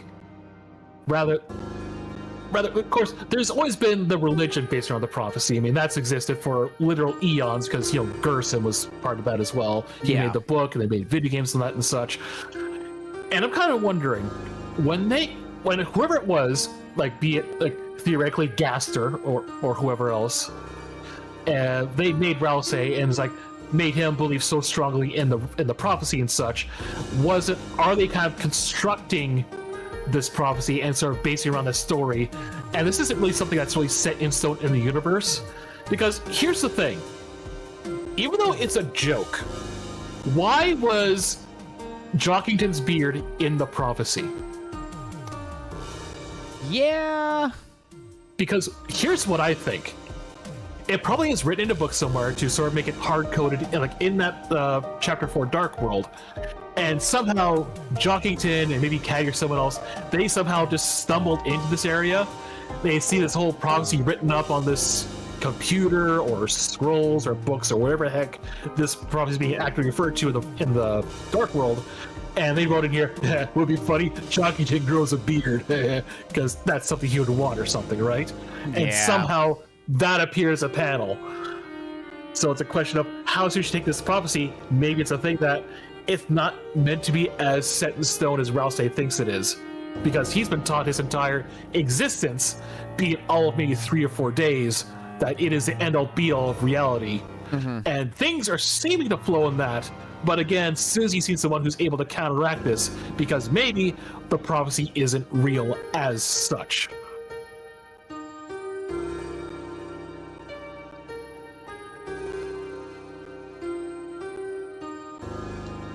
Yeah, the toothpaste and boy.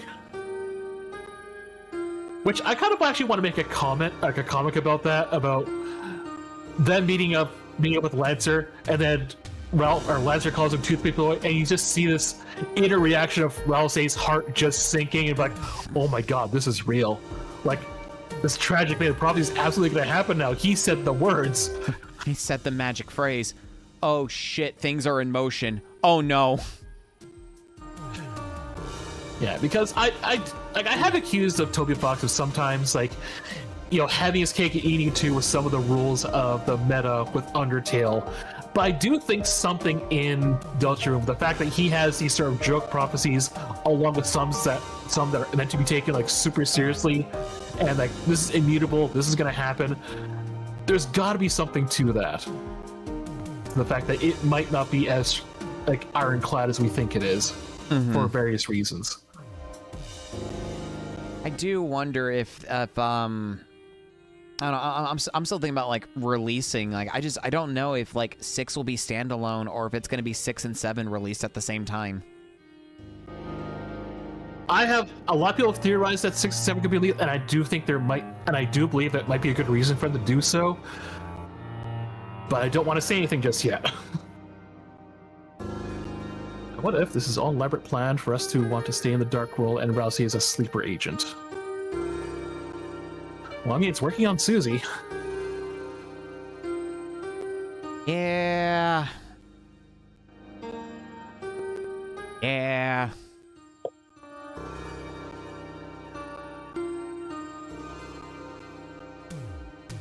I also... I don't think... No, they still haven't. Like, we still don't know what Ralsei's Light World counterpart is.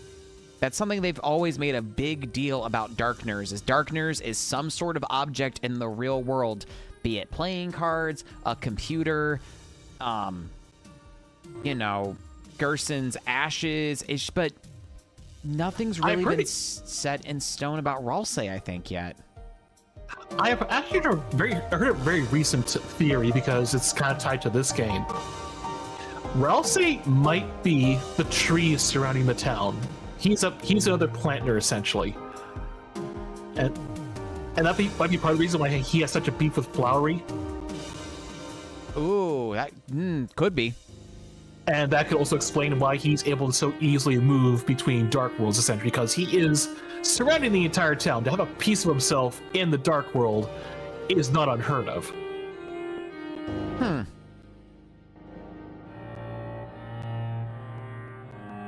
But then still, to take... I mean, unless he has the ability to change shapes and just took one that would properly reflect how Chris feels?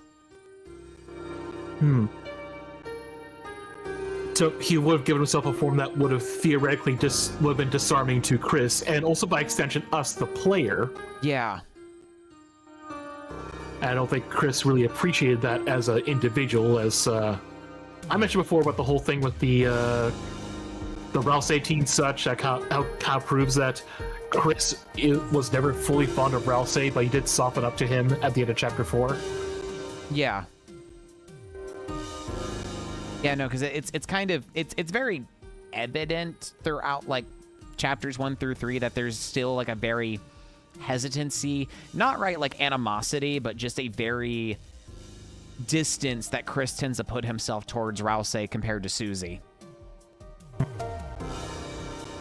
Yeah, I mean, obviously Chris has a lot of fondness towards Susie. And I actually kind of miss giving you one of the interactions you can have when you're first leaving the Dark World with Susie and heading towards the festival. You can actually go to the lockers, and Susie will be like, "Hey, Chris, I know I never really apologized for this, but sorry for threatening you at the lockers." What? Aww. No, I'm not doing it again. That's cute. So obviously he has an affection towards this, and I think, and I've been kind of oblivious to. I was kind of oblivious to notice it at first, but a lot of people were commenting, how much, Chris is obviously feeling pushed out by the inclusion of Noelle, and with Noelle and Susie being a thing. Yeah. I mean, especially just how like completely checked out he was for the entire like beach scene of just like, for fuck's sake, I don't want to be here.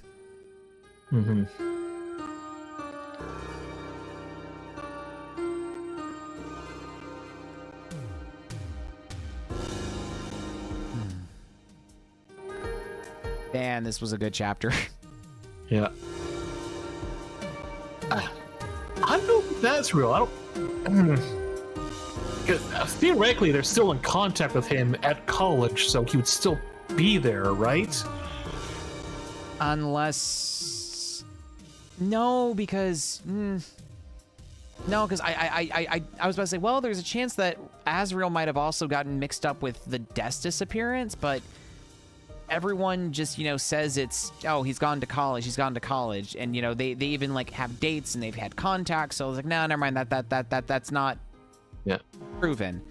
Unless maybe a part of Azrael's clothing got mixed up in the Dark World, and then potentially that's the resemblance to Ralsei, is just it's part of Azrael's clothing, therefore it turns into something that looks close to Azrael.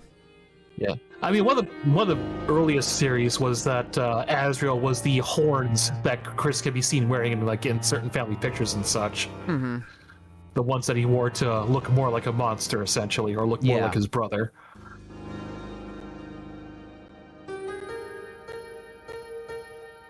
Mesa theories that Noelle is the one who can sacrifice the prophecy, and that's what Chris is trying to avoid. Yeah, I mean, a lot of my... how to say this. Like a lot of my early theories on the tragedy of the prophecy was that it was either the Dark World's going to get sealed away or something terrible happens to the girl, which I guess suppose is Susie. But I guess in the frame of the initial interpretation of Noelle being the girl, like that would probably make sense. The reason I just kind of wonder like why it's like so much how Susie would have taken particular offense potentially to that prophecy is what I was kind of focusing on at first. Mm-hmm.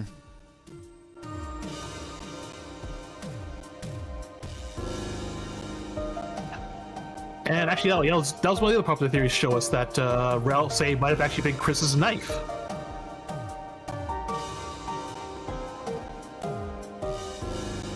What I would like to see, to completely debunk that theory, I would like to see a scene where Ralsei is in a dark world separate from Chris somehow. But then because we are part of a totally situated within Chris's vessel, that's probably very unlikely for it to happen. Mm-hmm.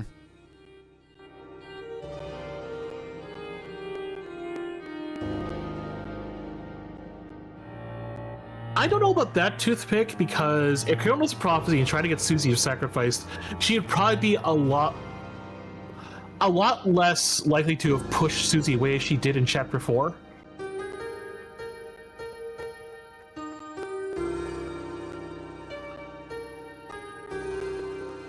I mean, the heart being suppressed it's kind of, at this point, figured that, like, the soul is just an outside influence. We kind of, not similar to Undertale, but we are the soul. Like, the very beginning of Chapter 1 where we were making an avatar, and it's like, yeah, that's all a bunch of shit. No, you are this. And I think that's potentially us being forced into the world of Deltarune, and we are the soul, unless the soul is like another being born of the prophecy that, Chris is the cage, so it has to inherit Chris's body. Yeah. Well, I do think that Ralsei is aware of us as the one controlling the soul, and I think our soul is basically the avatar, and by extension, that avatar is what is controlling Chris. Mm-hmm. And what I'm kind of worried about is Chris's status, because we also saw at the beginning of the chapter how it seems like he cannot exist very long without a soul. And what a lot of people are kind of thinking is that Chris has somehow lost his soul back when the incident happened. Yeah, and that's probably tied again with the ritual that Caddy was doing with them and how she ran off. And somehow he lost his soul at that point. But then the question is, how was Chris subsisting himself up until when we took control?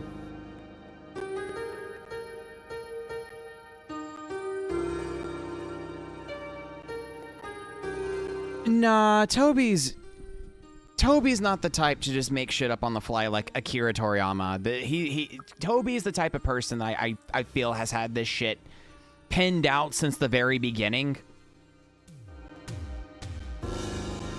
I mean, I same here. I agree with Toby having a lot of this planned out. Like, by the way, you want to know something crazy? This chapter was released exactly 1,225 days from the release of Chapter 1. So I wholly believe Toby does have a long-term plan. Like, he's not making this up. I don't think he's pulling a Scott Cawthon, where when fans figure out a theory, it's like, oh crap, I gotta rewrite like 3 or 4 chapters of like lore to make sure, like, oh no, I gotta catch him. This gotta be something that they never thought of. He seems to have a lot more confidence in what he's doing. Yeah. Because he's been very, very, very clear that, this is his story. He's telling it the way he wants to tell it, and he's not being swayed by what people are saying or theories to, like, edit the story as things are going on. Mm-hmm. Also not to mention, Chapter 1 was initially meant to just be a demo. It was meant to be a demo to get people hyped for the game, and then he kind of realized in order to tell the full story he wanted to, he had to continue to extend the project into this episodic format. And also get a bunch of other people involved and such, so...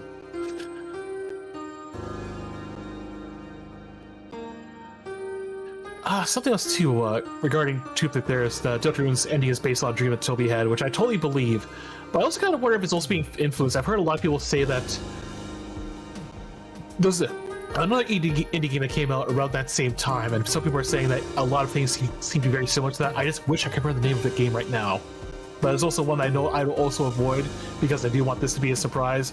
But I do think I should probably give Toby a bit more credit than to simply say that he's copied the ending of another game to make it his own.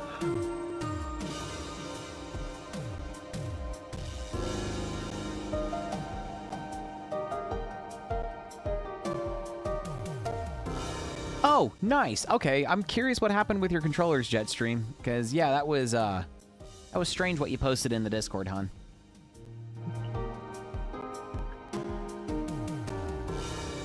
Yeah, I don't think I've got anything else to theory craft at the moment. Yeah, I think I've said my piece. So yeah, I'm just gonna wait until next year, I guess. Like I do not expect it to be before 2027. Yeah, no, it's gonna be sometime like mid to maybe late next year. Unless for some unknown reason during like, I don't know, the Undertale concerts that they're doing, they do a surprise trailer at like one of them. Yeah, or maybe they'll keep the trend. It'll be another Nintendo Direct, which I'm not complaining about. It's kind of wild, like somehow Undertale was first put on PS4, but then now it seems to be the Switch trailers seem to be the premiere of all the Deltarune news. Mm-hmm. Yeah. Out of curiosity. And oh, sorry. Oh, sorry. No, continue, because I know you're replying to Toothpick about off. Yeah, no, it wasn't off. It was something else. So, but I think it was around the same time too. Yuminike? No, it started with a C, I think. It was another sort of similar, like fan JRPG thing, but I'm drawing a total blank here. Oh, like another RPG Maker game? Maybe. Yeah. Yeah, I know a lot of people reacting to the trailer. It's like they saw that Sprout come up. It's like, oh, another Pikmin game? Oh my god! Out of curiosity, where do you rank like Chapter 5 with the rest of the chapters? It took me a while to gestate on it. Like I'll still say 4 is still my favorite chapter.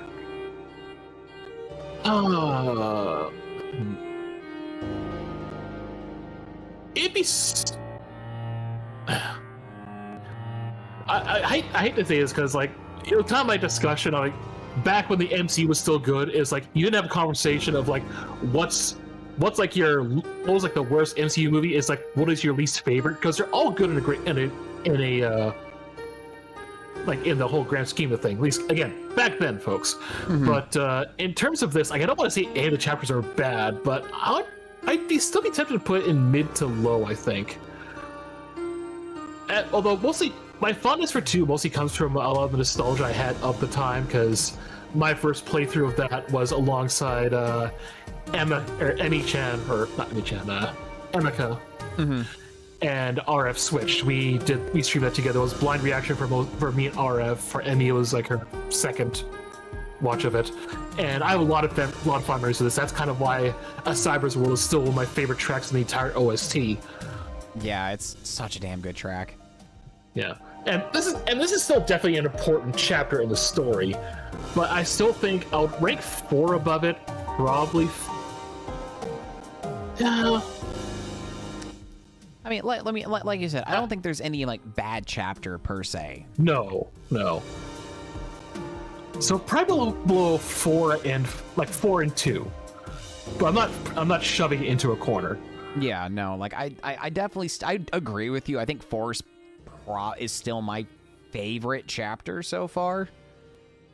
4 is just solid from beginning to end. Mm-hmm. Yeah, it's a great music, great character development, a lot of emotional moments. It kind of feels like this is the part where the story is finally taking itself seriously, I guess. Mm-hmm.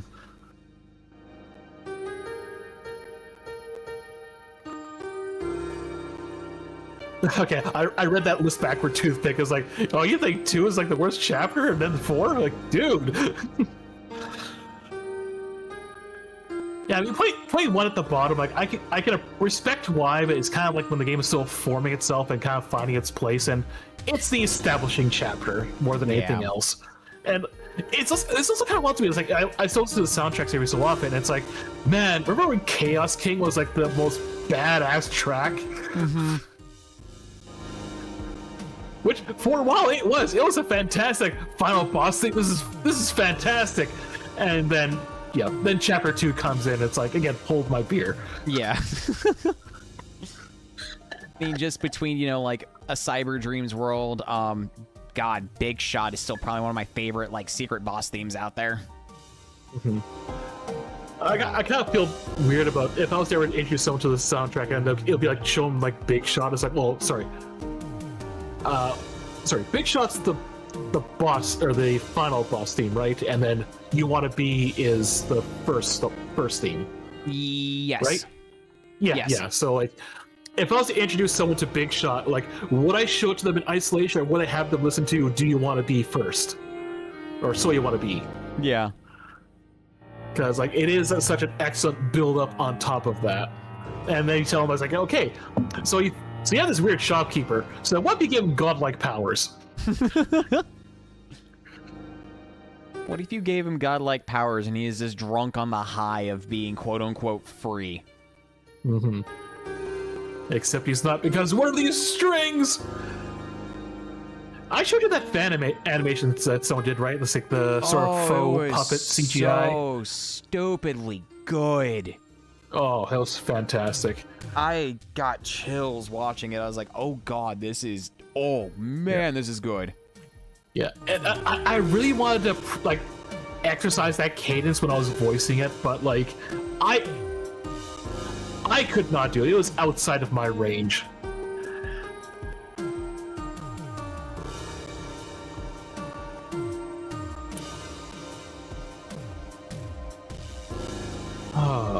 But yeah, I'm not sure I have much else here. What's your favorite final? Who had the best final boss theme then, I guess? Oh, jeez. Yeah, because obviously Big Shot is your favorite Super like, boss mid-boss theme? Yeah. Secret boss, yeah.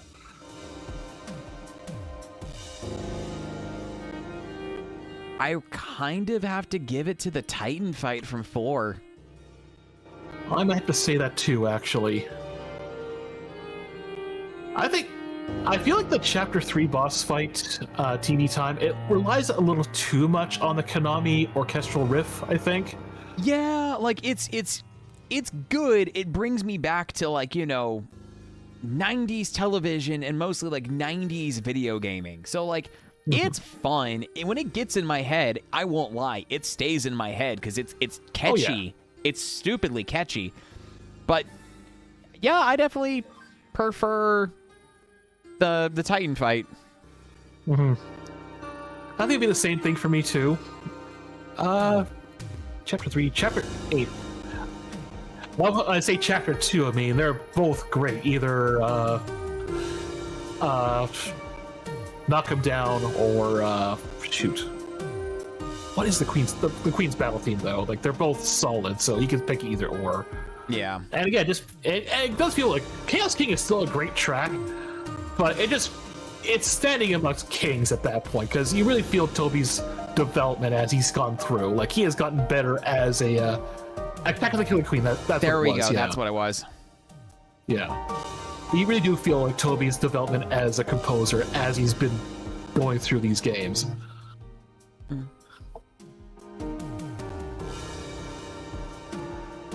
Yeah, like I love like yeah, like, oh my god, yeah, Chaos King, fantastic, but it just elevates and gets better from there. And that's once again not putting down that track. That track slaps. The track is good. Yeah. We can't say we've not been eating well. Like I said, like, but like, Chaos King was the most baddest thing ever, and then then they gave us Killer Queen.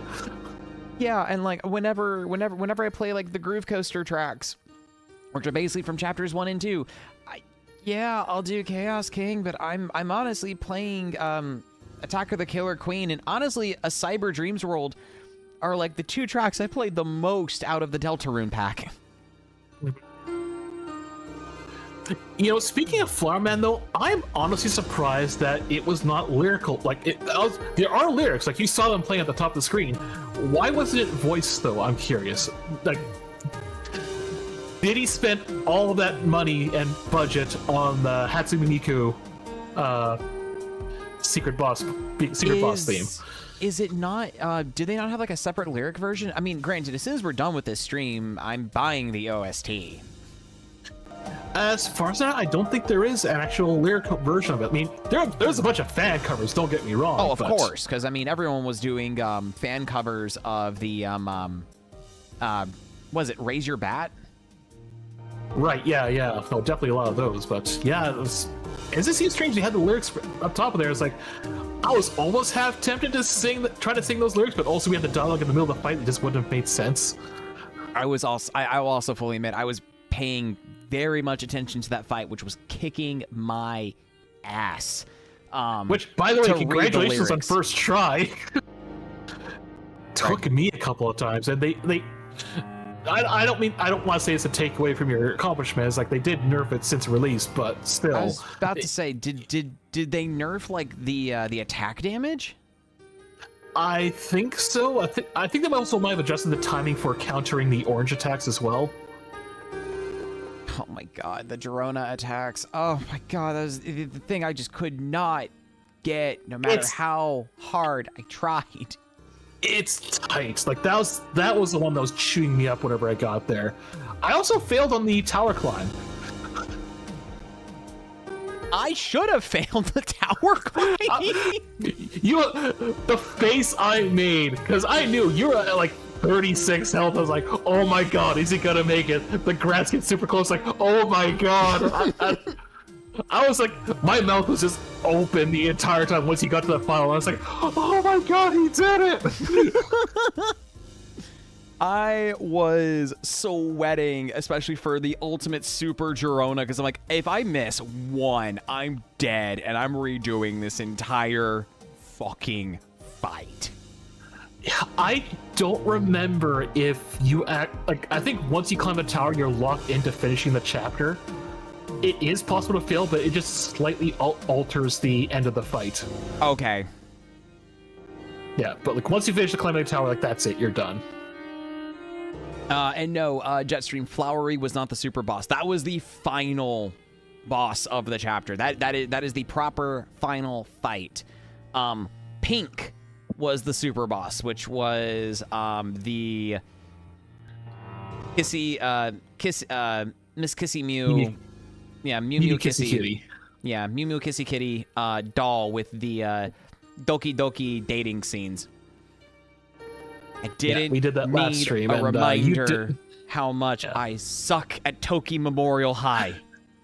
Did not need a reminder of how much I am bad at Toki Memorial or any dating sim, period.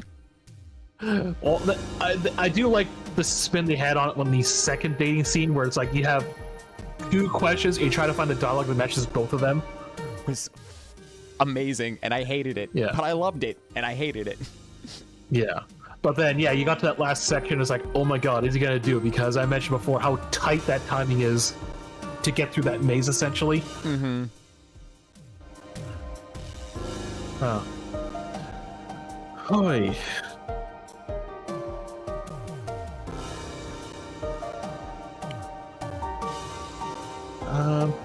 Transition. Anything? I was about to say, anything else you want to cover at this point then, I guess, or? As far as like Deltarune, this has probably been the most in-depth like post-chapter discussion I think we've had. Yeah, well, I feel a lot more open talking about stuff too. Well, I guess even with chapter 4, we finished that one. There wasn't anything else out at that point. Mm-hmm. I don't think there was anything else that you had to do at the end of that chapter, but yeah, we definitely got a lot to chew on with this one, and I don't know, like this is also the time too where like now we have nothing going into the next chapter as to what's going to happen, because at the end of chapter 4 we had all those clues, like with the chapter headings, and like with Gerson it's like, you know, like chapter 4, the field of pink and gold, the gardener's shard and inferno of jealousy. Which also, by the way, my fake trailer, I don't know if you want to show it again, or my fake like episode preview or whatever, and what I came up with initially, flowers for Asgore, none. And I was like, I didn't expect to be that on point with it. I was even kind of thinking, it was like, the whole clue is like the flower man lost in asylum, and it's like, is that appropriate with like the book that I was actively referencing with that title card? Is that insensitive? It was pretty spot on. Yeah. I'm still proud of it, but I have not. If I make another one of those videos before the release of chapter 6, I mean, I'll have nothing to go on here. Yeah, because, you know, even as Gerson says, you know, after that, like, the rest was unwritten. The pen was left for the youth to continue on the writing, but none did. Yeah, well, he said there was one more chapter that was written, so there was a chapter 6 right. written, but he never told us what that was. Yeah. No, you're right. Yeah. Oh, no, Jetstream. The Kakas are staying. These cute little fuckers are staying. They are a permanent part of this new setup of mine. They're not going anywhere. I mean, should I make you some more?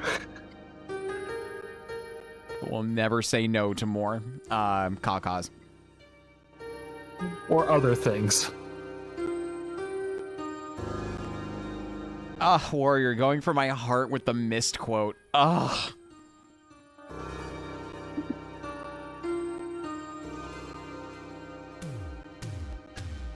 Trailer for Attack of the Killer Tomatoes. Is that coming back? Wait, are they remaking that movie? I mean, it is a season of irreverence. That would be the one to do it. I mean, I never watched the original movie, but I did watch the cartoon show. See, that's funny. I've never seen the cartoon show, but I've seen the movie multiple times. I mean, the joke feeling I got from the cartoon show is that it doesn't take itself at all seriously. Oh, yeah. I mean, the opening theme song is just killer. Actually, oh, what's his name actually voiced the villain in that show? Guy who's in the Clue. Oh, Tim Curry? There we go. Yeah, he voices the villain in that show. Or was it Tim Curry? He did something with that show. New movie. Oh,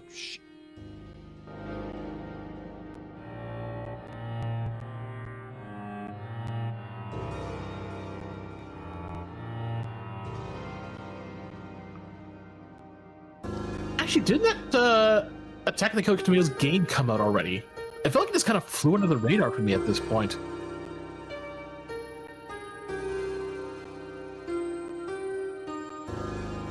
Wait, the new movie is the 5th installment? They're what?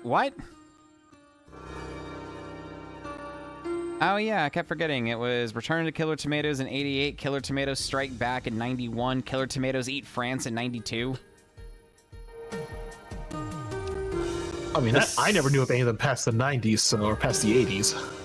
Oh, and of course, you know, Return to Killer Tomatoes was the first time George Clooney starred in a movie.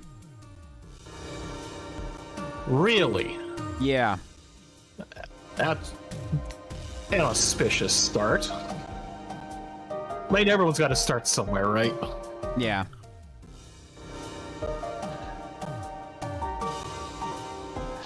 Alright. Well,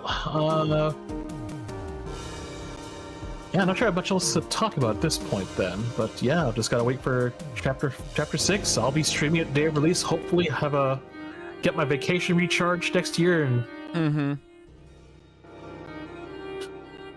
And just like then, I will hang on tight till you're done with chapter 6 so we can then jump into me doing chapter 6. Yeah, I'll do it on the day. Don't worry about that. No, I know. All right. So I guess if we're done here, maybe time we'll take ourselves a break and get to Gunstar Heroes, I guess. Yeah, no, sounds like yes. All right. Cool. Oh. Oh, we'll be right back, guys. All right. See you in a bit.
Well,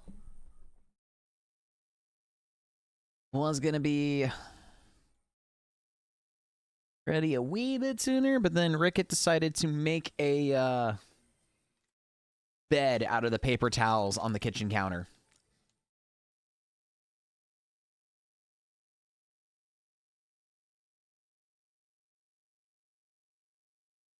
I watched this cat unroll the paper towels and then lay in the unrolled paper towels because he's a cat.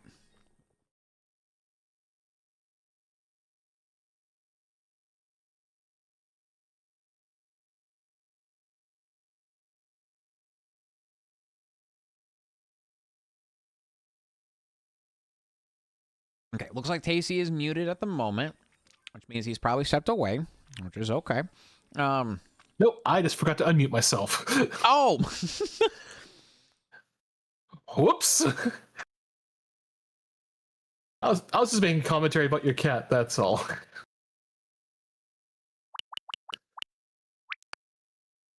Okay, I've never done this before, so I'm assuming I go over to 2-player? I mean, I can also set it up here.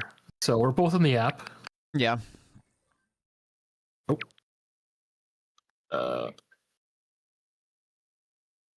Nope. Close. Hold on. Oh, there we go. Play online. Dirt, hey?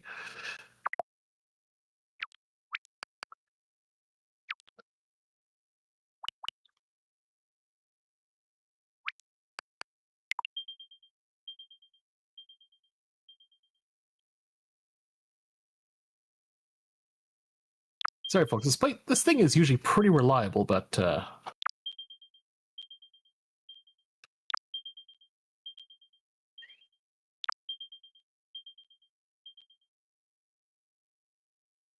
How to use voice chat? How about no?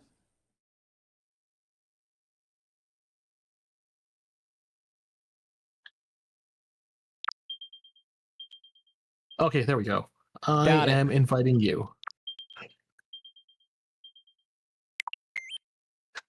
Who's sending one first? Join. The software you're using will close in the restart. Okay. Okay. Sure. Bold move.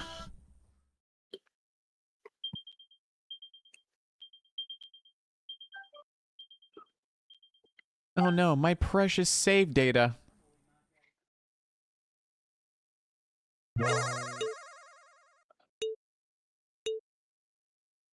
Okay, we're together. Unfortunately, I can't do the mouse thing because I'm playing with a Genesis controller. What's a second analog stick? I don't even have a first analog stick. If only this was a Saturn pad. At least you'd have one. We have to stop him.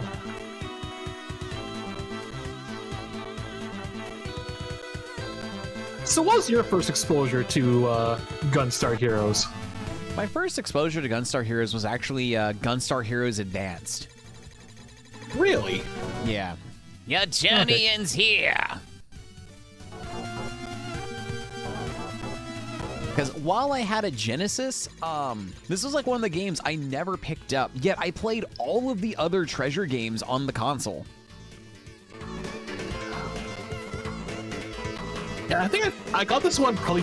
Well, I didn't get a Sega Genesis for myself until around about 1999, I want to say. Mm-hmm. And it was right about the same time too that a lot of rental stores are getting rid of their stocks. It wasn't too tough for me to build my collection because they were stupid cheap at that point. Although my first exposure to seeing it at all was actually on a Canadian video game television show. It was on Saturday mornings. It was called Game Nation. Mm-hmm. And just seeing the screenshots itself, like I didn't see the controllers, I didn't see what the system for. I thought it was a Saturn game actually. Oh, Yeah, I can see that.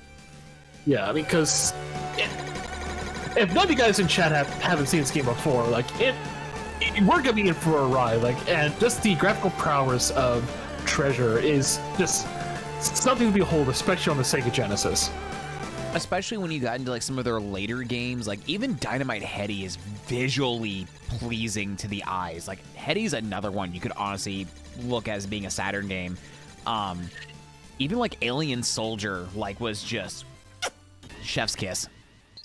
Mm-hmm. And like I kind of bounced off of Dynamite Heady the first time I played it because like I think it was probably like on a ROM or something like that I first tried playing it, and like I gave it like 5 or 10 minutes, like I'll just move on to something else. I don't think it was on that Sonic Mega Collection. I don't think it was, right? Because that was Rystar. Yeah, no. Rystar was on the Mega Collection, and then Mega Collection Plus included Comic Zone and the Ooze as its other bonus games. Mm-hmm. But yeah, eventually I picked up cartridge. Oh, okay, sorry, Dynamite Heady then. It wasn't until like about, I want to say 4 or 5 years ago, I finally streamed myself, and I actually played the Japanese version that was then translated to English. Apparently that is like the way to play, because the English version's difficulty is jacked in all the wrong ways. Yeah.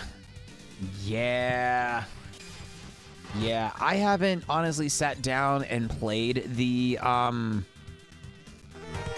oh god, yeah, I've not sat down and played like the Japanese with the English translation patch on it. Though I've done that for Dynamite Heady. Because Dynamite Heady actually has dialogue for a lot of the boss battles that were cut out of the English version for some reason. So I know when I decided to like stream Dynamite Heady on the channel, I made it a point to play the Japanese version for the added dialogue and for the more fair difficulty than the American counterpart or the English counterpart was.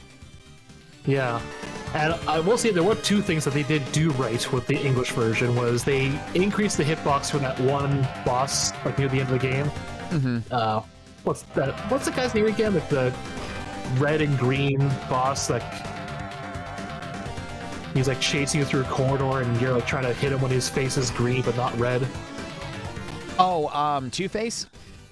Yeah, Two-Face. And then the other change is the most excellent translation of a character name, Trouble Bruin. Mm-hmm. That was chef's kiss. Good with controls then?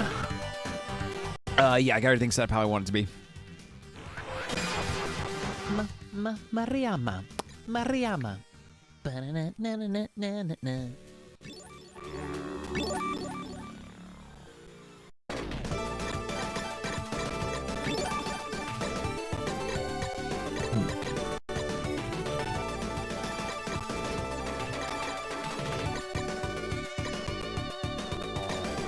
I'll go laser.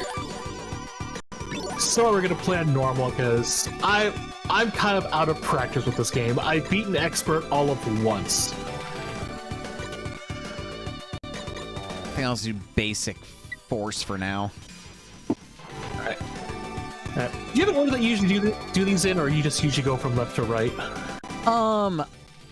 I know I usually start with Black's Casino because I'm a masochist and I love this level a lot.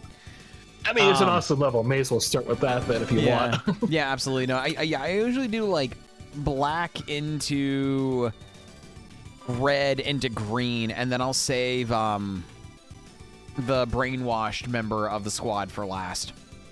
Yeah, that means fair, because that boss will be pretty rough because you need the extra health, right? Yeah.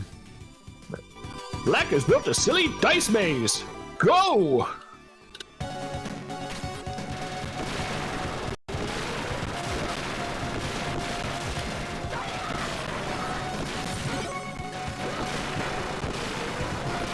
Oh, okay, that's fine. I'll just also run off the edge.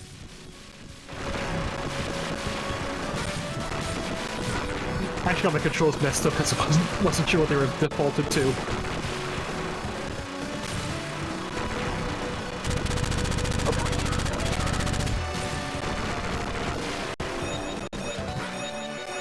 Right, I forgot you can belly flop in this game. don't remember what it's useful for, but it's just funny you can do that. Oh, it does give your jump horizontal movement, though. Yeah.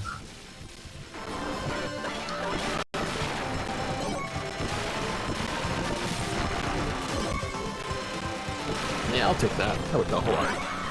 This is what I want. If I'm feeling lazy, I will go with laser homing, but...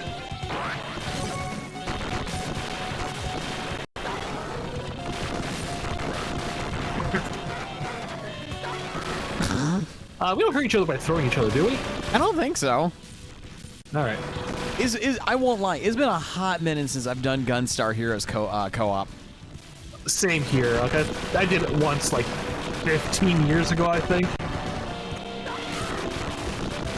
Like I know usually if I'm introducing people to like I think a fun co-op Genesis game, I'm usually quick to boot up Gain Ground because I love that game. For me, my favorite co-op has always been Toe Jam and Earl.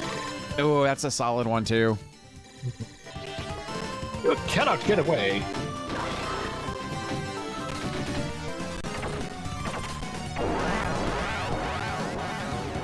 So is it all possible to actually manipulate the dice in this game, though? I think in speedrunning you can. I think there's a... Right, I forgot. For some of these challenges, it's a solo adventure.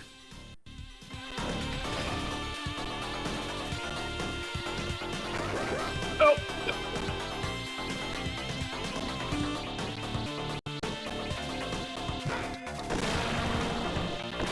But yeah, I do believe when people are speedrunning Black's castle, I think there is RNG manipulation strats to get the dice to roll exactly how you want them to. Yeah. Because, yeah, this one could be a massive time sink if you're not careful.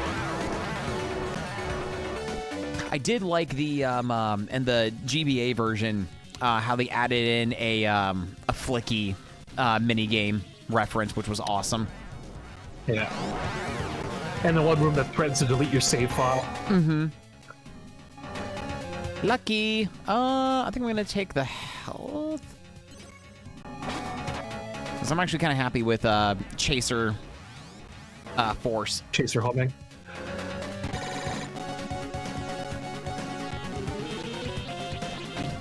Throw So I probably would want to get dice. Oh.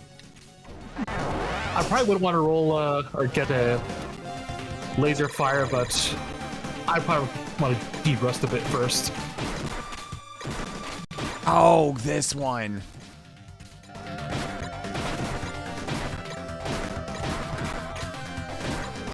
Fine, whatever. We'll go this way. We'll do things the long way.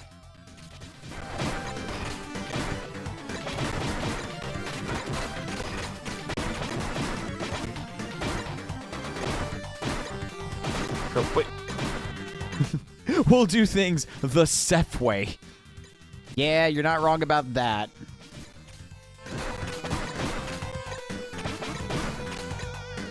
I usually don't have this much trouble. What's going on with me today? It's the streaming curse. That's what it is. When in doubt, blame the stream. Do I actually lose anything for that, or is this just for points? I think it's just for points. I think that's like the one fight room.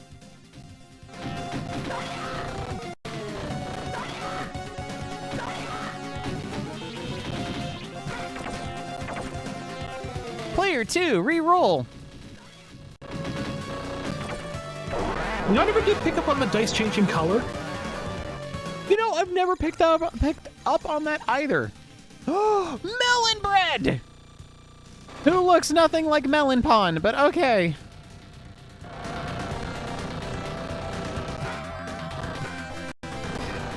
Quick, we're the axe we're supposed to use on this boss again.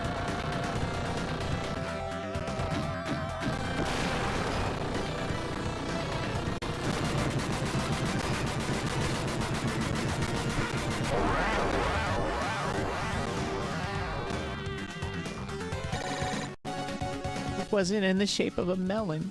or bread, and there was no sugar, and it didn't taste of sweetness. I will say, there is nothing worse than getting to the end of Black's board and you hit the frickin' way back and have to start re-roll. Oh, my favorite fight in this entire chapter.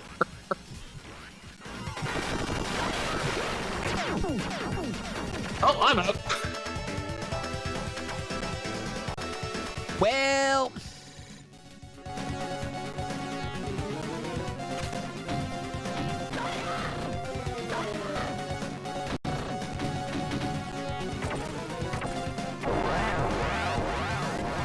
Yeah, I was too careless of that first part. Lost way too much health.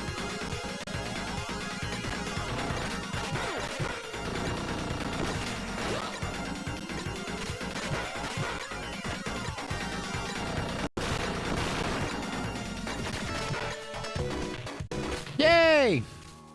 Yay! We did the short, simple maze and killed people while we did it. That's the best part. All in the day's work. Isn't that right, kids? Should I jump in?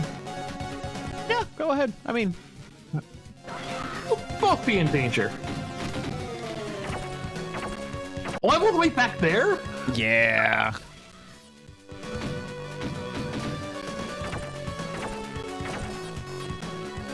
So Come on, honestly, 3. yeah, a 3 would be really good for you right now. There you go. There we go. Now you want a 1. Yeah. Like that! Now the real question, are you going to collect another weapon or are you taking the vitality? Well, Oh, you I can keep take forgetting. multiple. It's multiple. That's right. Yeah. Yeah. Oh, I'm not feeling that gutsy. Oh, yeah. Laser fire? No. Yeah. There is a time and place for it, and I do not have the skill ceiling to do that. Yeah.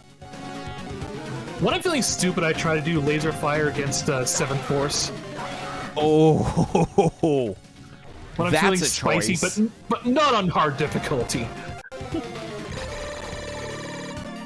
Oh, not Phantom.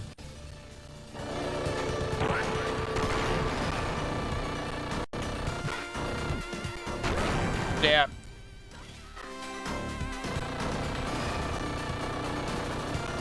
Please play nice, please play nice, please play nice. It's not playing nice, that's not playing nice.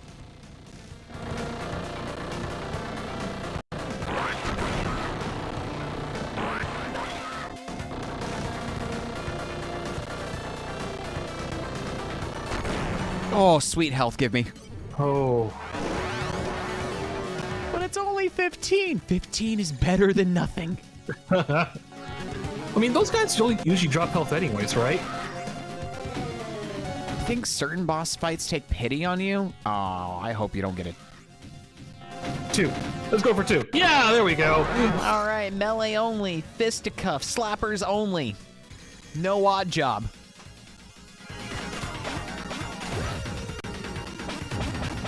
Nah, it's always with the worst player anyways.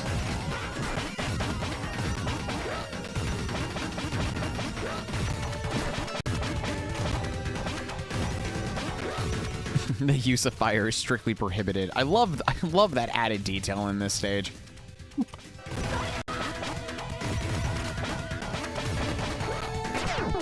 Yep, nope. You know, I do Good wonder times. if the clay dude is meant to be like the precursor to like the Clancers from Mischief Makers, if they took inspiration from like that boss design when they were developing Planet Clancer. Well, I mean, aren't they kind of more based on like those statues that the gyroids are based on in Animal Crossing? No, because there is a specific gyroid enemy. Oh, I was not paying attention. Oh, I was not paying attention. I was not paying attention. Oh God!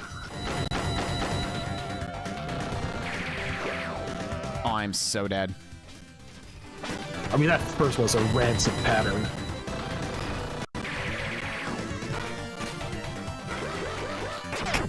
Jeez.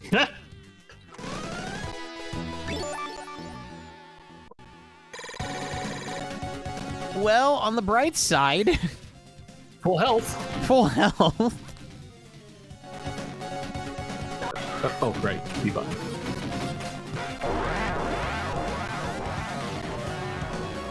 Oh, is this going to be a we'll see.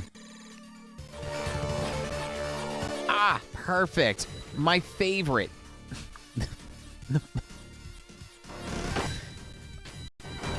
The dragon. Is that the monster that looks like an entirely giant Yes, yes, it is.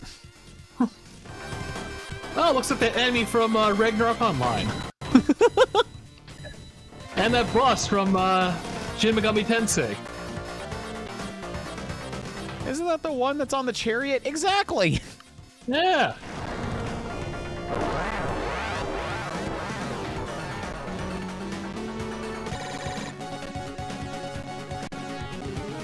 All right, player 2, throw that dice.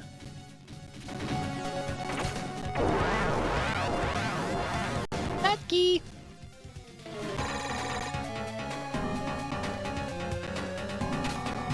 Foremost, weird.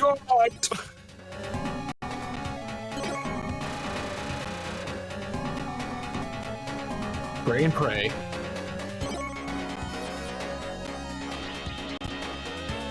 Did you ever play the 3DS Gunstar Hero version? Was that like the 3D Genesis Classics? Yeah, pretty much. They're 3D Sega Ages. I didn't play the 3DS. I think the only 3DS ones I played were Outrun and Echo. Well, Outrun looked fantastic on the 3DS, though. Echo The depth also of field was was perfect for the it. depth of field was fantastic for Outrun. I actually really enjoyed playing Echo in 3D as well because it just had a really nice separation of foreground and background, which honestly made a lot of like the ocean environment just kind of sing, especially Ice Zone. How would what the final stage would look like, actually? Oh, I don't want to think about that.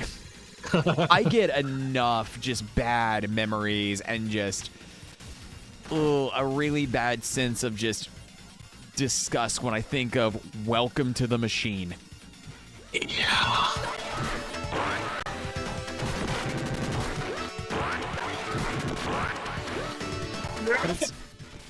But it's all good. When the Echo Collection comes out, a brand new generation gets to suffer. I don't want to get sidetracked at just what an awful stage design that game is, because let's be honest, that is not a fun time for anybody. I will always be a defender of Echo the Dolphin. And the caveat to that is, if anyone's going to play Echo, I always recommend play the Sega CD version of the game. Because the Sega Is there any CD significant... Oh, sorry. The Sega CD version of the game, it makes it where every single glyph acts as a checkpoint.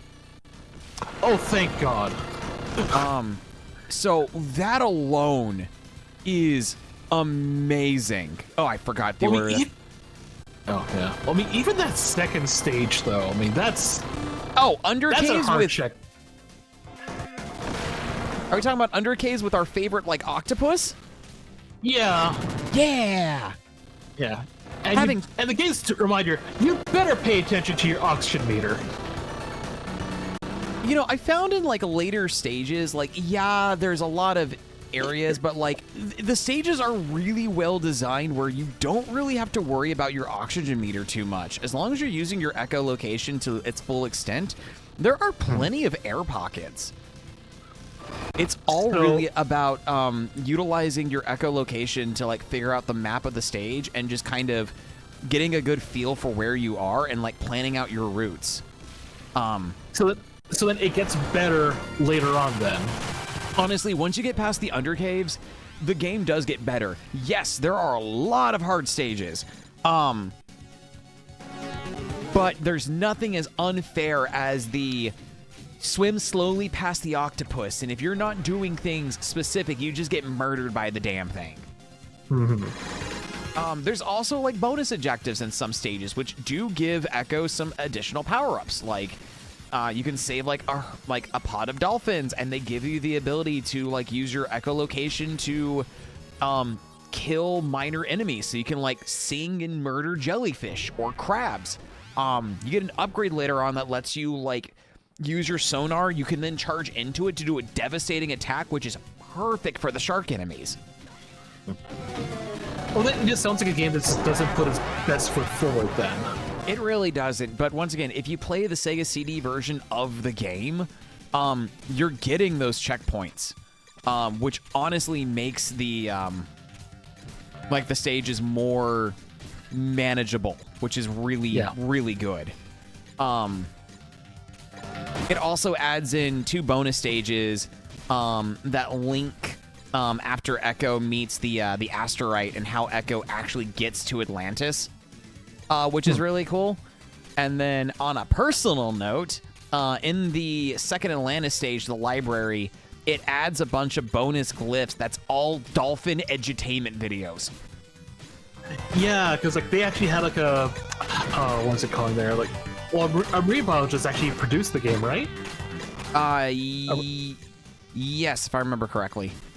Yeah, or at least they had what was it, consultation or something? No. Ed had a consultation from a marine biologist. Actually took his studio out to like study dolphins and their movements to get everything just right. And the game looks gorgeous, like animation wise at least. Yeah, and like if the first game's not your cup of tea, then like just play Tides of Time. Tides of Time is just infinitely better. Maybe, yeah, we'll give it another try some days. It's again, it's just that second stage. It always was just such a stonewall to me. But my friend who did have the game, he did manage to get to. He actually did manage to finish the game eventually, but. Yeah, my recommendation at this point is just honestly wait for the Echo Collection to come out. While there's been no release date yet, there is a timer on the Echo website that's counting down, and the speculation right now is when that timer hits 0, that's going to be the release of the Echo Collection. It's going to have 1, 2, and Junior. I think it's going to have all versions of the game, so Game Gear, Genesis, and Sega CD. So Sega CD is confirmed then? I believe it is. And then they're also working on a proper part 3 to like finish the trilogy. That's going to be bundled into it, since Defender of the Future on the Dreamcast is its own separate story and universe from the Echo games on the Genesis. And legitimately what I'm hoping is the secret password you get at the end of the second game. If you've already got that, you can probably hopefully put that in and I guess maybe unlock the third game or something like that. I don't know. I'm spitballing. I'm just really excited for this Echo Collection. Yeah. Well, it has been a fascinating time where a lot of people are actually taking swings again at a lot of classic games, like that Jaws game that came up for the NES. They remade that recently. Well, not remade as such, but they took the original and just kind of expanded a lot on it. Kind of basically, if we had more time to view it, so they actually turned into like a sort of long campaign. Huh. Yeah. Whereas the original game, like in terms of design concept, is just a little more complex than an Atari game. Being perfectly honest. Yeah.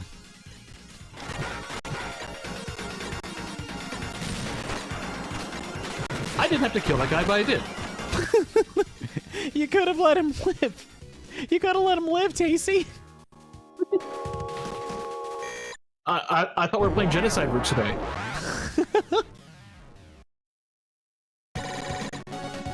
Yeah, no, you are right, Show Us. MGS Volume 2 comes out next week, actually. Well, your turn.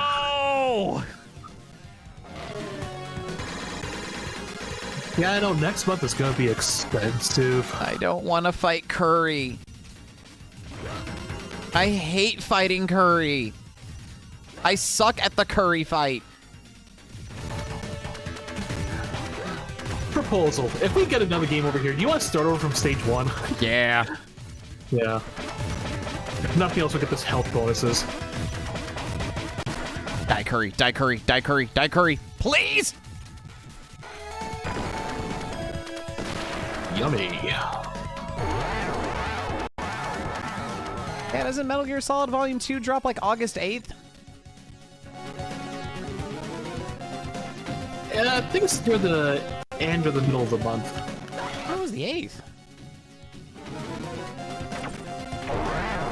We're getting all the squares today.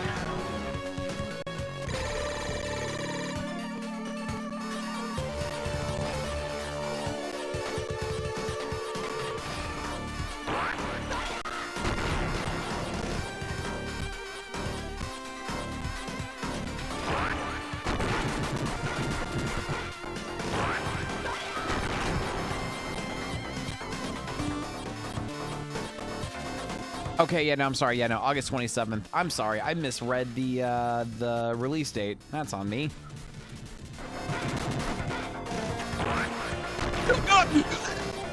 I wasn't ready for that. No! Damn it.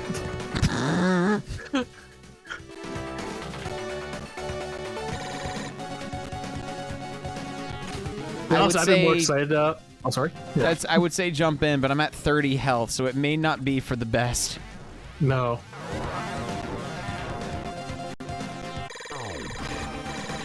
I was gonna say, I'm excited that Rodland is getting released next week. Oh, oh, jeez. Stop.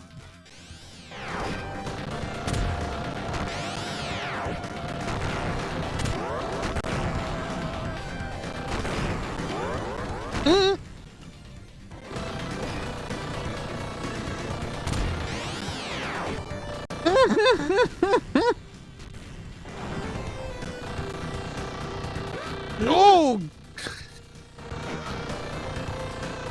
Homing, please! Homing, you've got one shot!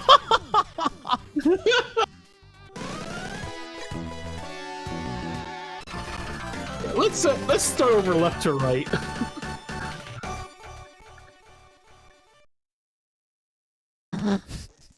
This game is a cruel mistress.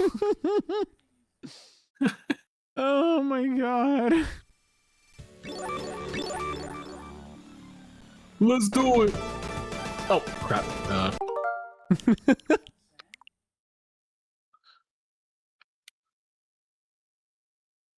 I'm too used to playing this on my own.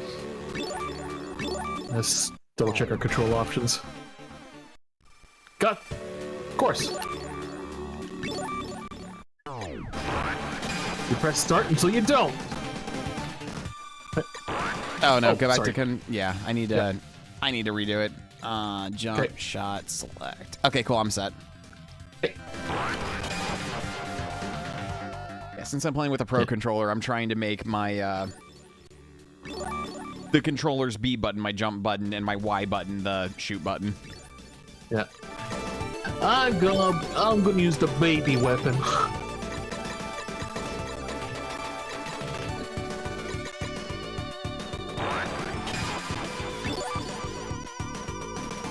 I was attacking the idiots. Save them. It's okay, little dude. We won't beat up the bad guys. We'll just blow up your houses in the meantime. Aren't you supposed to be saving us? Oh, we are saving you guys. You want those? I will take. Yeah, sure. I'll do this.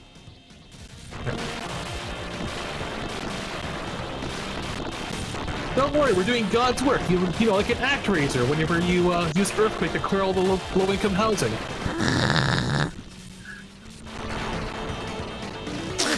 Holy shit! It is the ultimate. God, why have you forsaken us? I've done none. I've done no such thing. Don't you want bigger houses?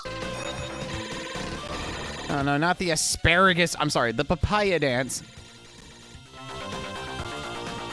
AKA the giant asparagus root.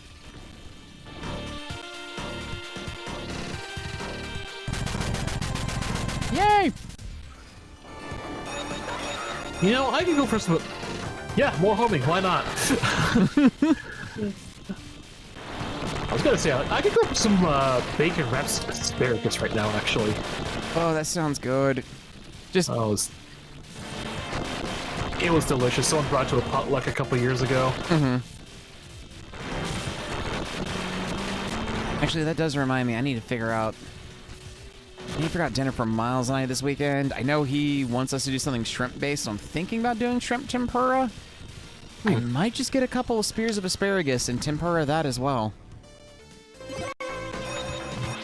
Yes, lather that up in tempura batter and fry that along with probably some shiitake mushrooms and then the shrimp. If I'm feeling real spicy, I might also pick up like some zucchini.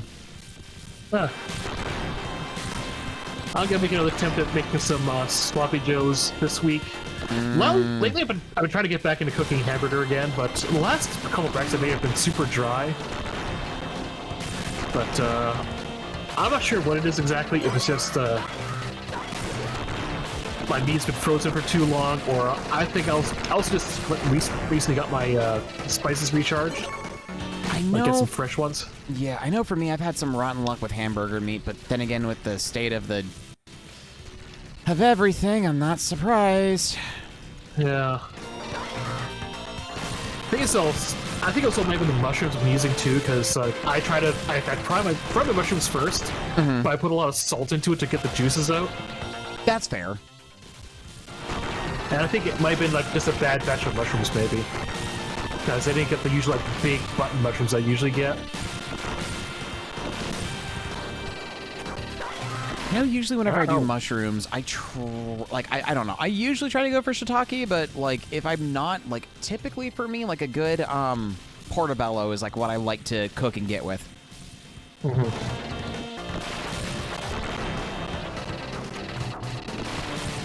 Oh, I was waiting for me to get to the top of the period. My mistake. Yeah. Bravo, man. Bravo, man. Behold, the power of the Genesis in blast processing. 3D!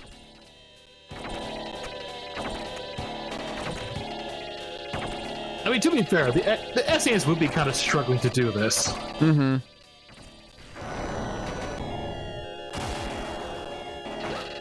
Oh, fine.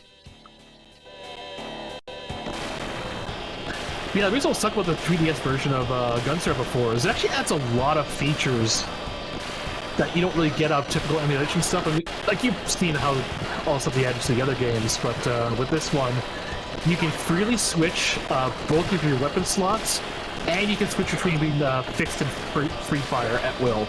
Oh, that's cool.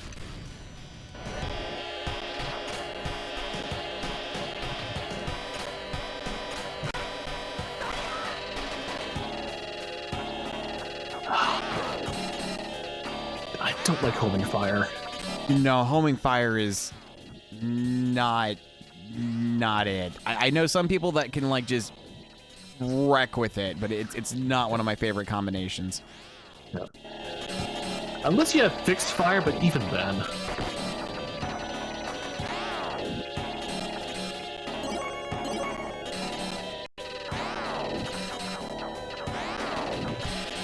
Come on, I want to fight the right armor from Mega Man X. Please come out.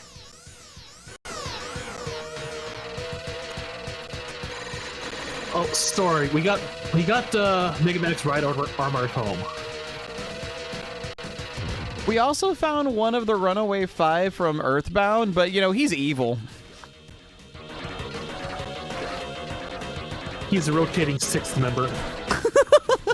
They finally realized, wait a second, our band name doesn't make sense. Sorry, you're out.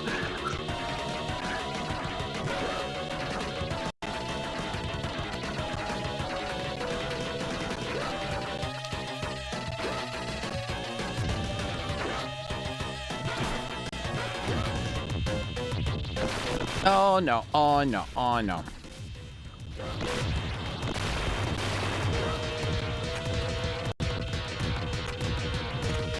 Does bosses get more health in multiplayer? They do, and of course, with each boss we defeat, their health will increase.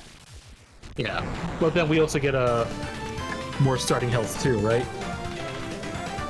I believe so. It's like I said, it's been forever since. Ooh, piece of candy. Sparkly.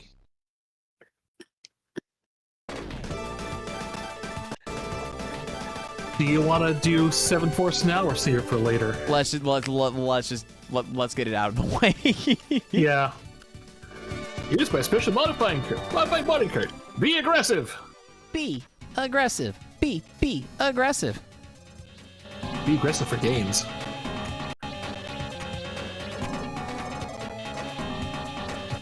I've got everything above. I'll stay down here and shoot everything anyways, because I can't choose where these bullets go. I've embraced the ultimate spray and pray methodology. I can do this shit with my eyes closed. My gun do all the work. I'll take it.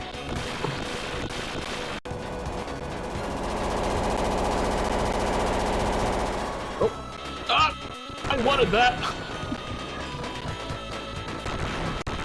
But this is such a cool-ass stage, though. I love this concept. Oh, it's so good. Oh, right.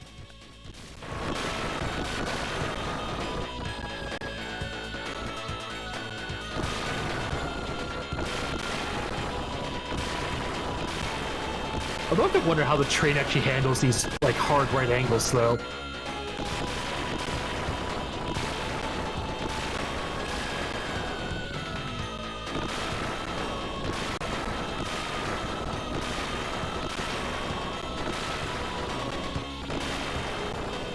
The train just jumps off the ledge, and as it's going to free fall, the magnets kick in and then get it to the appropriate track.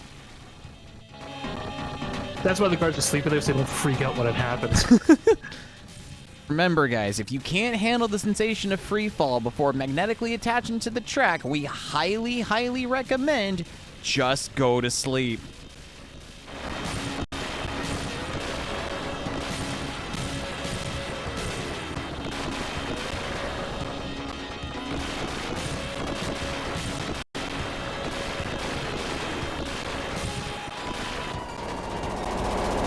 One downside of the stage, it is so hard to get items pickups.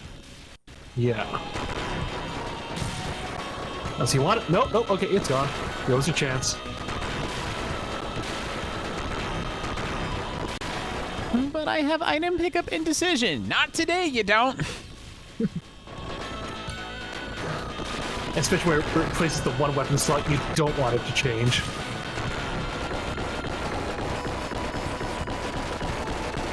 No, let me set this on fire for you! General, what do we do? The train's on fire. I'll show you a real fire if you don't continue steering this train. Boss! I'll fight you with a direct approach! Literally throwing my men at you! I appreciate your noble sacrifice, gentlemen.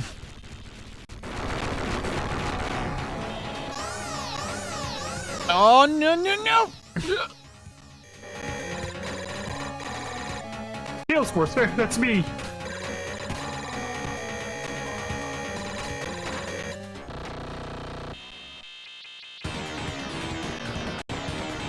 The power of the Green Pyramid. I shall control Gondor.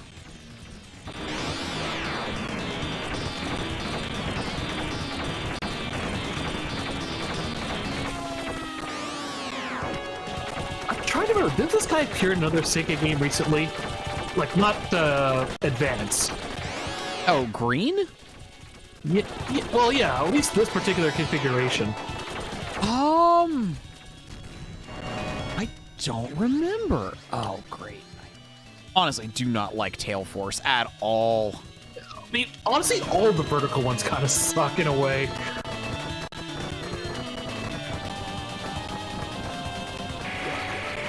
Oh, no, yeah, okay, no, that's why I didn't want to do that, right.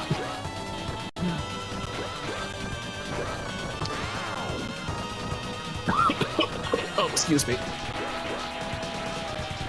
Didn't get to meet that, I was kind of occupied trying not to die. Oh my gosh. I am stunned. Yeah, saw that. There is no hope for me. 5, 4, 3, 2, 1. One. Oh yeah. My favorite You get the sweet gun. Got it. Why can't I hit you?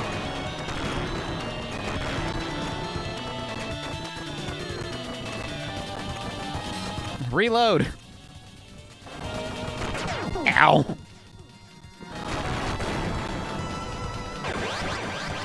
Okay, this, I don't know if I think this would work better or worse than Urchin Force.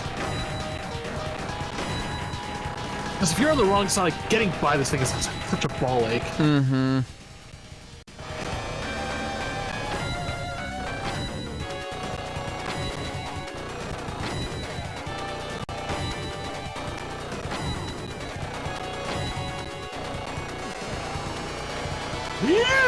Oh. Oh. Am I too high for this one? Oh yeah, I am.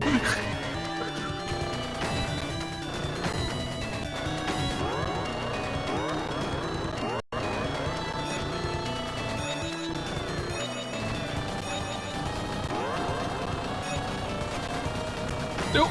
Oh. Nope. What did I do that for? No, God.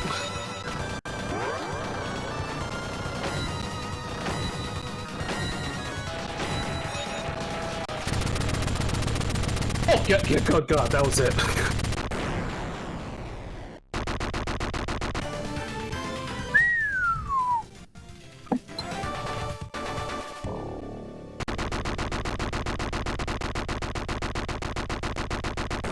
I mean, isn't there a Gunstar Yellow? Isn't that the girl, if I remember correctly? Press start here, I think. Ah, good. Battleship is just leaving. Follow it. Yeah, I think the girl is yellow. Oh yeah, that reminds me. I didn't want to do it during the fight before because you're pretty occupied. I think it's during that fight. If you try to spare yellow, the game tells you you can't spare it because his name is wait. That's cute.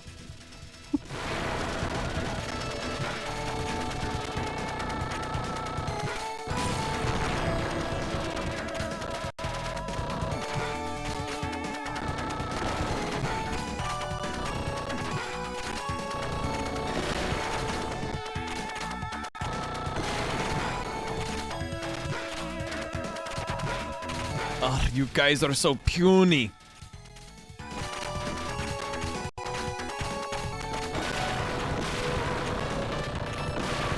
Get up. Okay. Okay. I was getting kind of concerned there.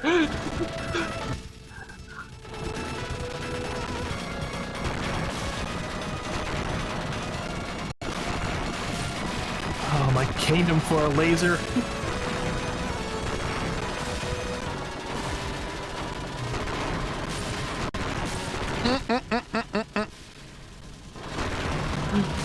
Homing, please.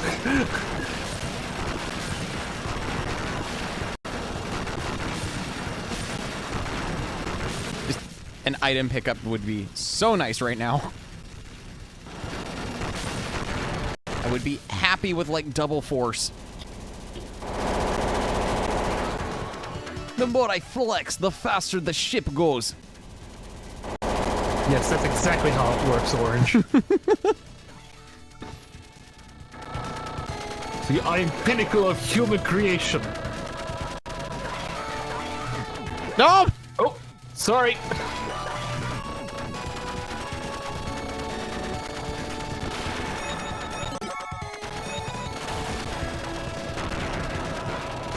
Here you go. I'm feeling spicy.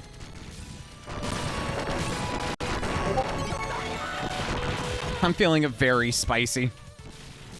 I'm feeling lazy.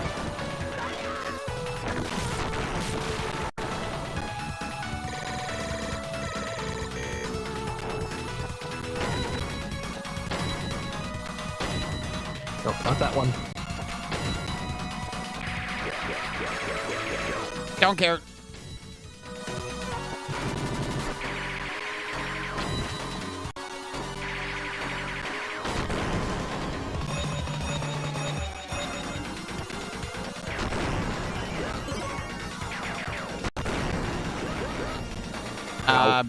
You want it?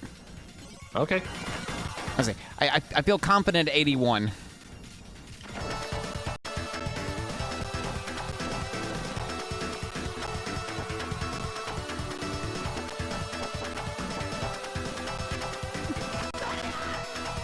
Wait a sec, did we just fight this guy at the end of chapter 5?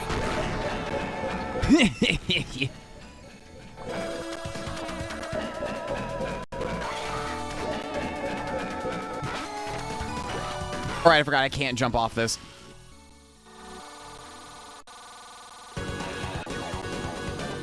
Alright, I'll show you how real men fights on edge of plane.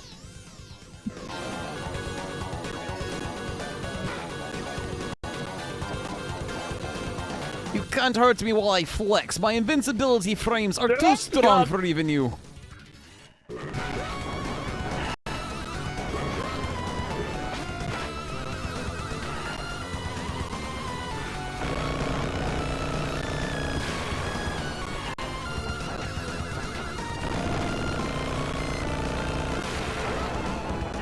Believe it or not, I actually attach my teeth to the blade of this whirligig.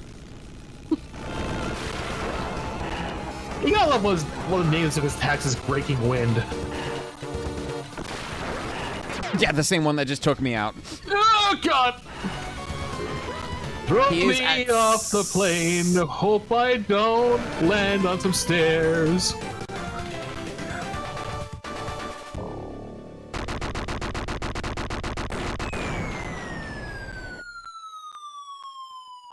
Should have thought this through.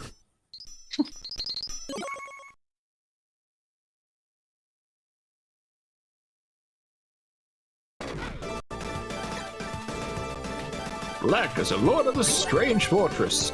He built a stupid-ass dice maze. Go kick his ass. Didn't you guys try this a millennia ago? We're not talking about it, Grandpa.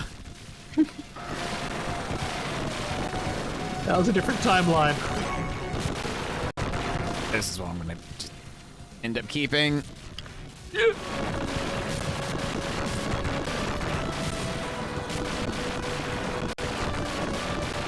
Keep pushing forward, keep pushing forward. Oh, God.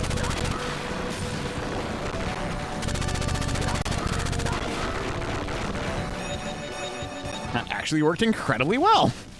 Yeah. Oh, God. At least I'm probably starting to get my Gunstar legs back.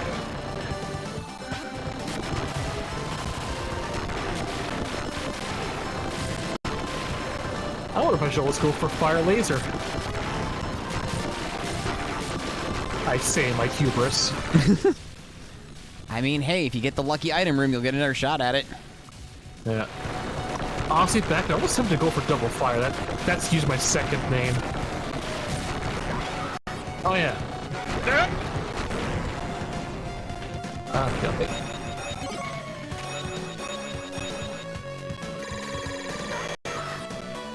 Welcome to the Fantasy Zone. Dragon World is screaming.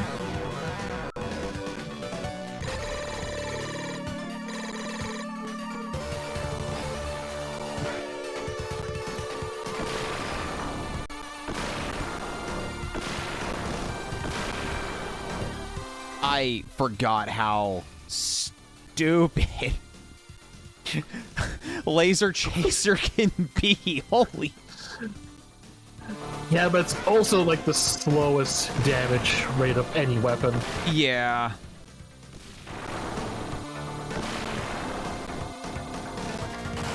Actually, it does slightly more damage if I do it diagonal than orthogonal. Mm-hmm.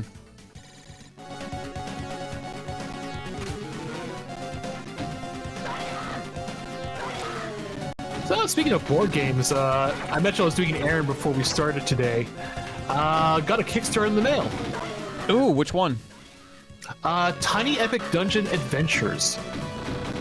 Huh. Not familiar with that one. Yeah. Well, I mean, are you familiar with the Tiny Epic series at all? Yeah, no, I am. Okay, yeah. So this is basically like a... Well, it's not an expansion. It is a standalone, but you can like mix it with the original Tiny Epic dungeons. And honestly, kind of a neat little dungeon crawler. Probably the most fascinating thing is the dice system.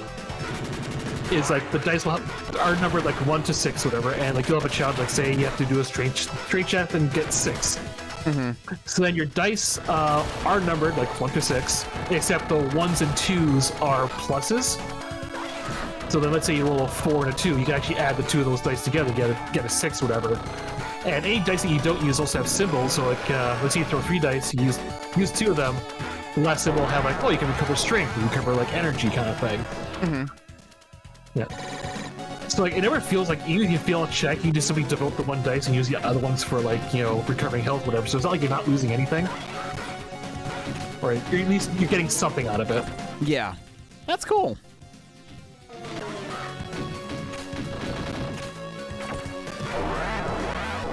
And even have things where certain pieces of equipment will come in sets, like, you know, the great sword of the lion, the armor, like the chest plate of the lion and such. And you'll get bonuses if you have more of the same set.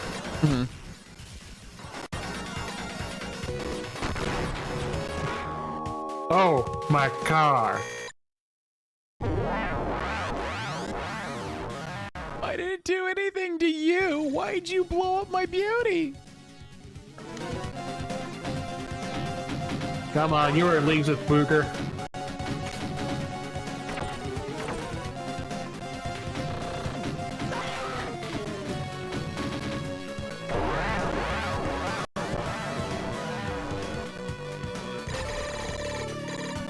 Oh, awesome. Pit. I love... Oh, this is not gonna be...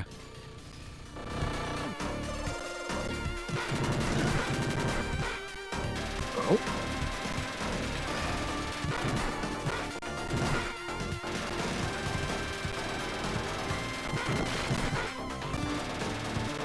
Doing good so far. Okay, I'm just gonna shut it down.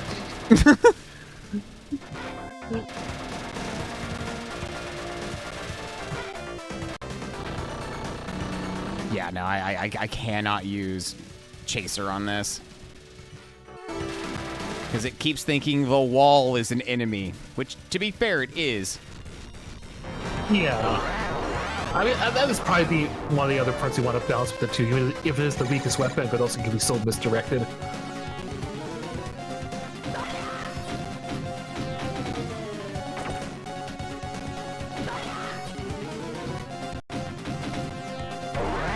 Okay, good. I want to see if you can get the taken item room next. That would be nice, but we'll see. See what the dice think. Oh, you know, I was gonna try pass with you guys, but if you didn't want to fight, There is nothing I can say to you in this matter. I have to take out one of you. I'm sorry. to be fair, they shot first. Nope. Ooh, damn. Oh, this is gonna be Phantom. Oh, okay. Yeah. Nothing terrible. I can just keep my distance.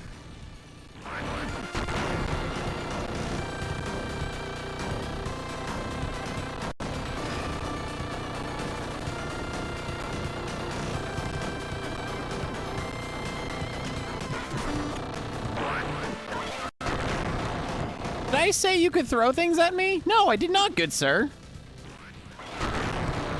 It's the wise guy who decided to give you iframes.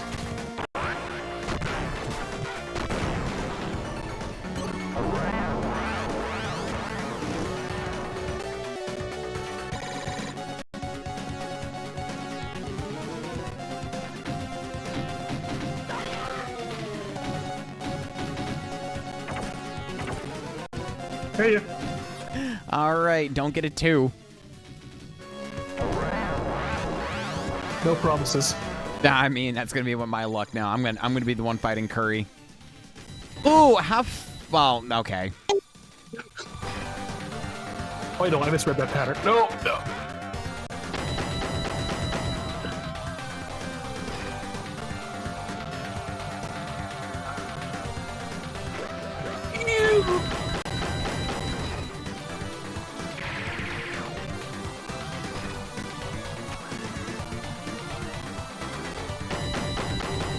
No.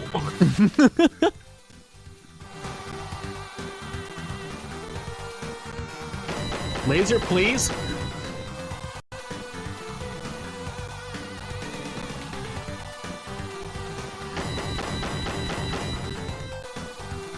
Nicely done. Thank you. All right, let's just get the inevitable over with. Let me have my destiny to have a date with Curry again.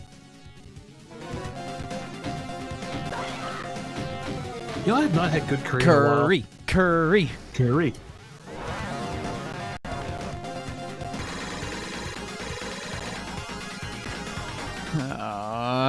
I don't want to fight Curry.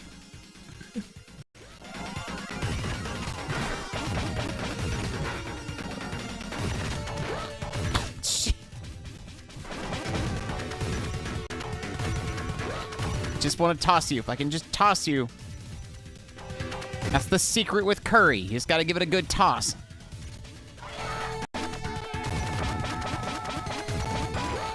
Yeah, saw that coming. Yep.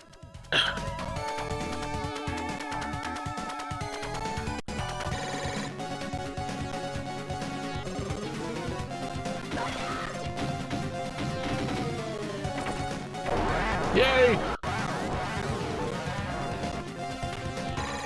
We have plenty of health. You want to try jumping in after, or should we wait until we get past the return spot?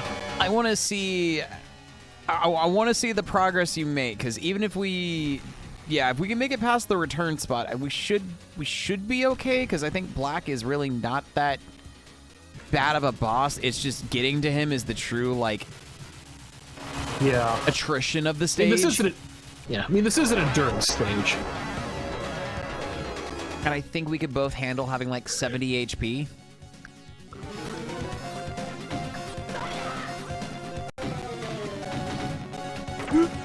Okay. Yeah, because we need to leave a lot of spaces behind too, so you're going to be starting all the way from back there. Mm-hmm. Oh. Oh, yeah. Yeah, no, there's no great combinations there. No, not really. I mean, what you got's pretty good.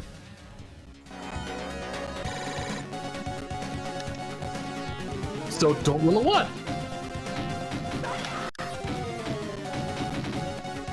Okay. Heal. Oh, sorry.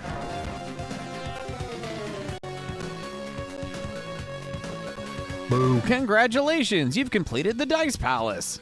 Enjoy the cow.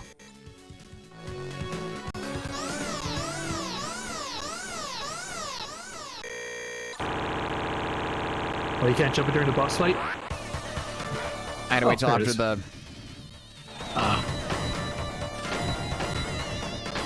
Right. I remember how this boss works now.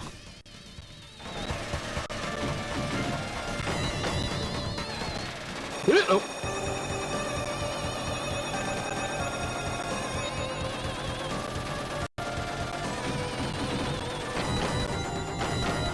That's fire. Nope, nope. Had the right idea, just poor execution. Yeah. I was able to get horizontal on my jump.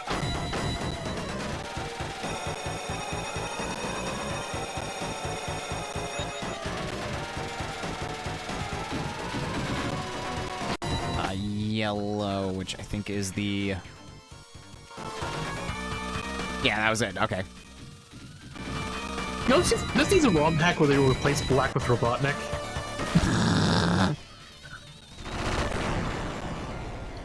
I'm sorry, does that actually exist? I mean, it should. Why doesn't it? I know, right? So can I confess to something here? What's the confession? Ow!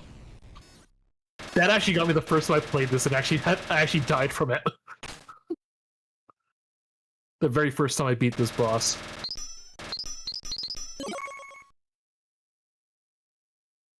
I legit forgot he does the fake out first. Hey, help me! Thanks. While you're away, the Empire came and kidnapped Yellow. Okay, that was Yellow. I knew the name of my granddaughter. If you want to save Yellow, come to me with all the gems. But that's if you can get to me alive. We must obey him. Please save Yellow. I don't know why I have different accent every time I talk. Oh, you know what? Oh, sorry, I'm over here.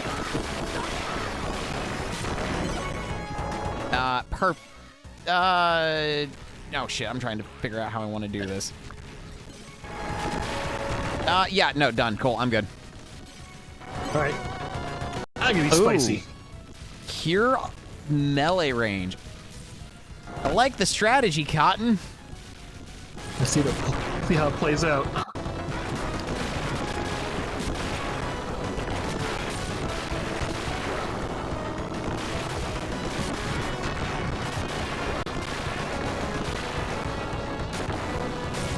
What I'm curious is how the next stage is going to play out. Yeah. Ah, my favorite gum brand, Gunstar Gum.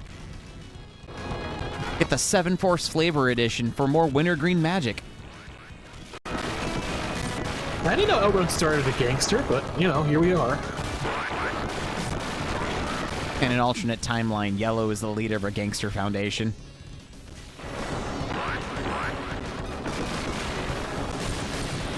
Oh, I tell you, that cowboy hat ain't for show, you know. I'll wear this hat and your ass is grass, buddy.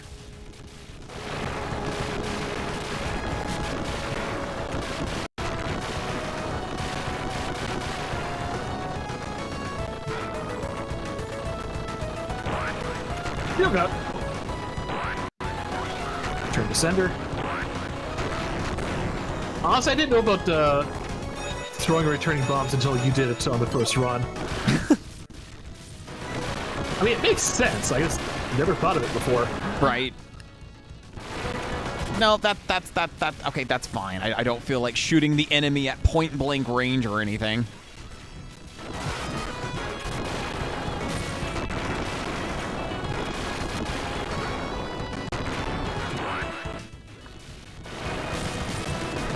Of course, doing anything treasure just makes me definitely want to like turn up and do like Sin and Punishment one night. And then I remembered I still have yet to play, yet to beat a Sin and Punishment Star successor on the Wii. One of these days, I feel like giving Still Up Mirage another spin, but probably the working designed patch. Mm-hmm.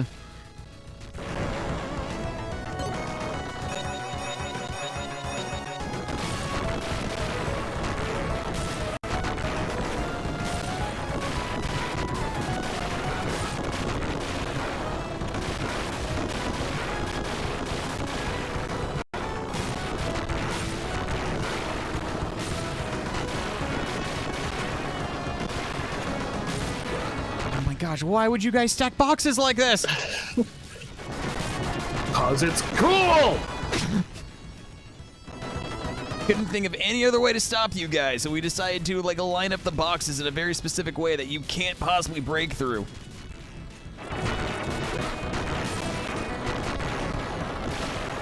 I was about to say, I don't think there was anything in these boxes.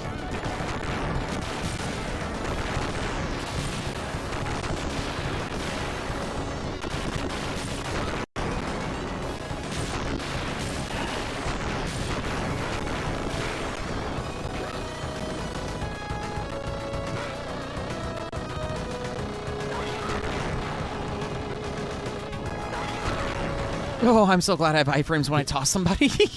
Yeah. I'm surprised we both got out of that. Thank you. Uh-huh.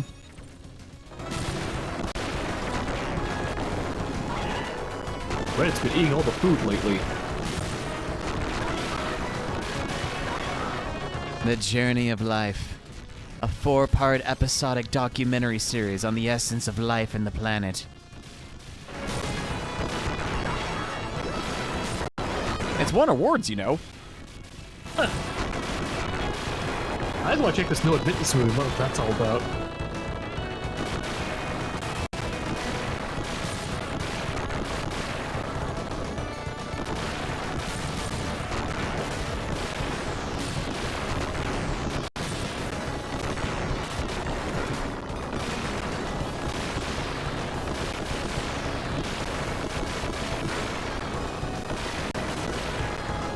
I want you to bring all the gems for Yellow's safe return. We'll bring them to you. Perfect. By the way, I'm going to send every single member of my military after you. If you can't survive, well, I guess the deal is off.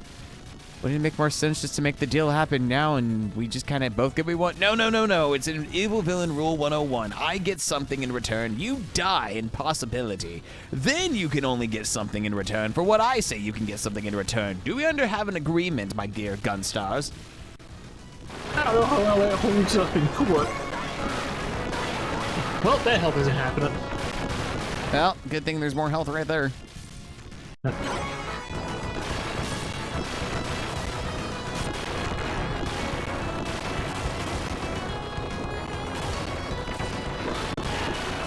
Ow. Okay, that was on me.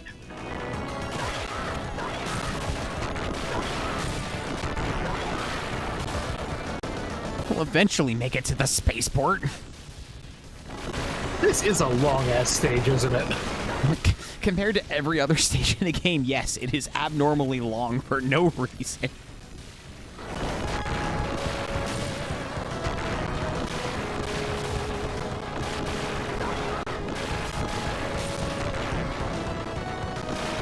I mean, hell, even the final stage, which is, nothing more than a glorified boss rush until you fight Gunstar Gold, is shorter than this.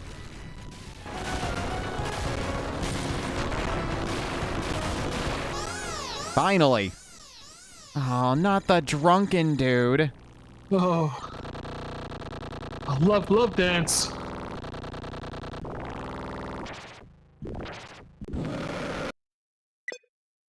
Oh no!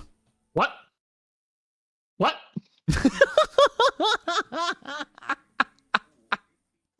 What happened? Oh, what? Oh, well then, I'll just, I'll defend you! I've been disconnected from Ramble Fox? Wait a minute, no! I mean, can you rejoin? Oh, there we go.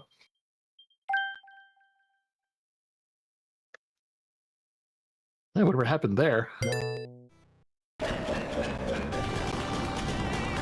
Okay, we're gonna act like nothing happened.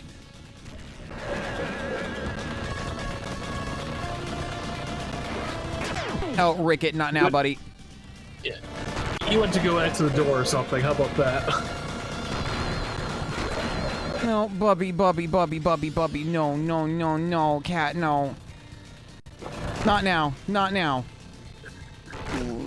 I just need like couple more seconds on this boss.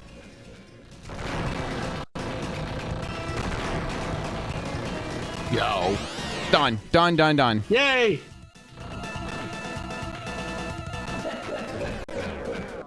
Wait, what? Oh, I forgot right. Two faces. I forgot he has the frickin' learn Doll Sims yoga stretch. Oh, right. And a gun. Oh.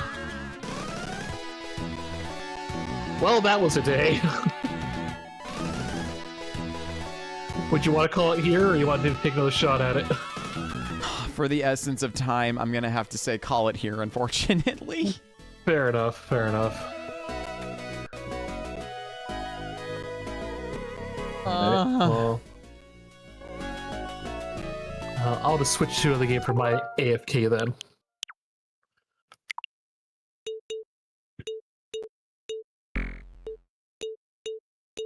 I love the sound effects it makes when you have the official controller plugged in. That's cool. Yeah, kind of wish they would have released the 6 button here, but apparently there is like one of the retrobit controllers you can actually use to simulate it.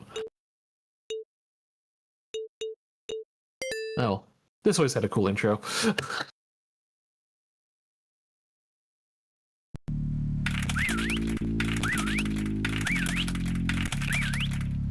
Don't make me get my Pro Controller! But yeah, this was not a lot done tonight. That we did. We got all of Chapter 5 completed. A lot of feels in the end. Had some really fun theory crafting and just overall discussion of Deltarune. And then jumped into, like, you know, one of the classics on the Genesis library, Gunstar Heroes.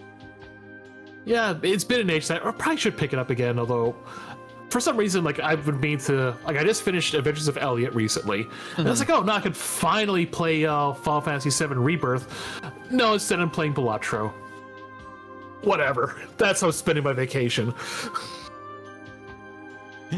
Nice. Yeah. Though I suppose for sake of advertisement, next, or rather tomorrow, I'll be continuing my playthrough of Soul Robo, just starting the second half of it now, so hopefully be able to finish that into next week. And then Sunday I'll be doing Chapter 5 again with Kubi Shax. Nice. I was like, has Shaq started 5 or? Yeah, he just got to the Flower Palace on his last time we played. Got you. Has Shaq's been doing something similar to me where has he been going for the super bosses or has he been beating the chapter first and then going to the bosses? He's been doing the super bosses, so he's been keeping up with that at least. But yeah, I was actually kind of wondering who's gonna finish first, because we're supposed to do it on Sunday, but then he wasn't feeling well, so we had to skip that out instead. So yeah, looks like you won, Seth. Yay! Yay! If I have the ability to join in and watch, I will do what I can, because definitely want to see how Shax reacts to the pink fight, because yeah, that was that's memorable. gonna be a time. Yeah, I mean he practiced. He actually did practice the Roaring Knight fight a bit before we actually did stream it, so that one didn't go quite as long, but still. I'm glad at least he practiced. Me, I'm just a stubborn fox and just like, no, I'm gonna slam my face against the wall till this fight is done. We're gonna do it live. But yeah, no, I was really happy with like Weird Root. It only took me 3 tries to do the Roaring Knight fight, while replaying up for this part for Chapter 5, I think took me like 12 or 13. Yeah, well, I mean, you get better at it, of course. Like the more practice, I mean, it makes sense. Yeah, I'm not looking forward to when I have to redo it for myself, because yeah, I still have to go back and get the eggs and who knows what else for the chapters. So I have 3, 4, and 5 to play through yet again. But that's gonna be it for Deltarune for me for now. I'm thinking after I finish with Shax, I'm probably gonna take a break from doing this, because it's kind of been saturating my channel just a little bit. Not that I dislike it or whatever, but do you want to take a bit of a break? Even though I understand Delta Traveler, they're remaking that. Undertale Yellow actually got an update. Apparently there's a fan patch for that as well. There's a lot of stuff to do, but yeah. But I think that I might take for a break for just a little bit anyways. Catch up on some other. I started Undertale Yellow, but I kind of put a pause on it with all the Deltarune I've been playing. So I think my plan is still, like, on my off time, I want to finish Chapter 4, and then I want to redo Chapter 5 with my Weird Root run, and then I might just take like an entire like Delta Tail break and just focus on other things. No, exactly. Like, I recently got the GitHub launcher that's making all of the like PC recomps available in one place, which is super nice. Yeah. So I actually downloaded a bunch of them, and I actually like restarted my insert time of playing Ocarina of Time via Ship of Harkonnen. So I'm I've been doing that on my free time, and I'll probably continue doing that until I decide to boot up the PS5 and probably throw my face at Bloodborne for a bit. Yeah, like I've been meaning to check out some of those recomps myself. Like, there's too many to list at this point. I'm pretty sure I gotta find one that's gonna tickle my fancy proper enough to be like, yeah, I'm gonna stream that like tomorrow. I'm probably going to stream the Dinosaur Planet recomp, because it is the easiest way to play through that game in its current state. You don't need to fuss with a specific emulator with specific settings, or get the file on like a EverDrive and play it on real hardware. No, they managed to just find a way through like fans and love to like make a full-on PC recomp of the N64 beta of Dinosaur Planet, and it is fully playable from beginning to end. Yeah, well, I mean, emulating N64 nowadays is just such a bollock anyway, so yeah, this definitely makes it a lot easier to play a lot of these games. Yeah, like as of now, like if I'm not doing recomps, I'm doing like Parallel, which is like one of the best like N64 launchers and like cores for RetroArch that I've got. And then my entire library at this point, I'm just playing on my Analog 3D, which recently got a new update, which has been really nice to experience. Yeah, I mean, for most of my N64 stuff, I've been playing on my Mister anyways, because it's just set up right there, and the core there has been fantastic. It's pretty much run anything I've thrown at it, so. But yeah, I'm about ready to call a night. I guess you are too. So again, Seth, thanks for letting me ride alongside you on this entire journey you've been on so far, and I'm looking forward to seeing it to its end. Honestly, I'm also looking forward to seeing its end with you. My God, words are hard tonight. Well, it has been a fun time, so hope you all have yourselves a good night, and let's see who we can raid for today. I might just raid into you again, but we'll see.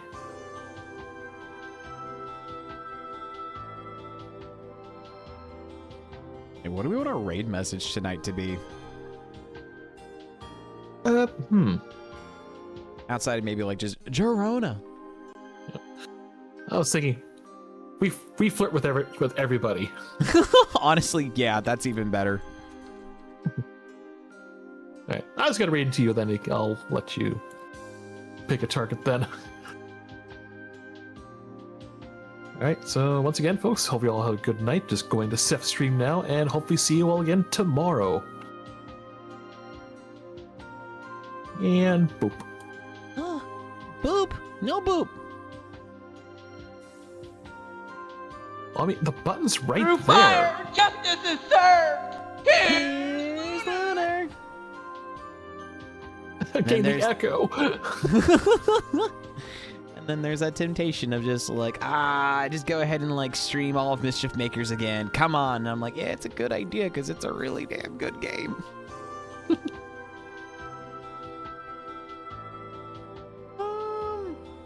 We're going to go and throw it over to Mr. _ Shasta, another member of the Fastest Furs community.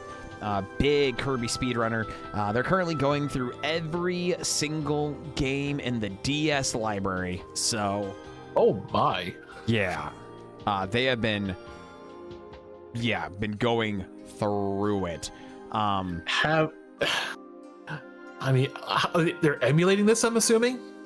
I think Or they play with, on emulating- actual hardware with a capture device. I think it's a mixture of both. Yeah, because I can't imagine playing a lot of the games like, unless you had like a Wacom pad or something. See, I've tried, I've got like a, not a Wacom, but like a Gomon tablet, and I've tried doing DS emulation with it, but it just didn't feel right to me. So, Huh.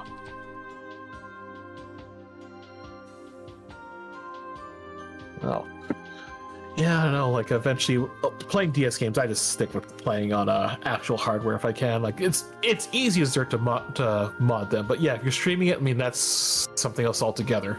yeah, because I mean, I know at this point, like, we'll be continuing Star Fox Command on the channel, but I'm playing that via the Wii U. And there is also some fun software that lets you directly inject DS games onto the Wii U. And I don't remember what the what you want to call it, the playability rate is. It's something I need to do some more research into, but that's not a bad way to emulate on that system. Yeah, I mean, I was gonna ask if you're able to put your own ROMs on there, because like, yeah, I need to get around to soft modding my PS3, my Wii U.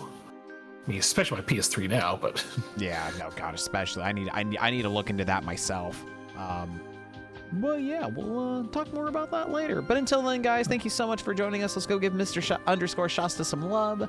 As always, y'all, stay safe, stay fluffy. I love you guys. Have a great night. Bye. boy.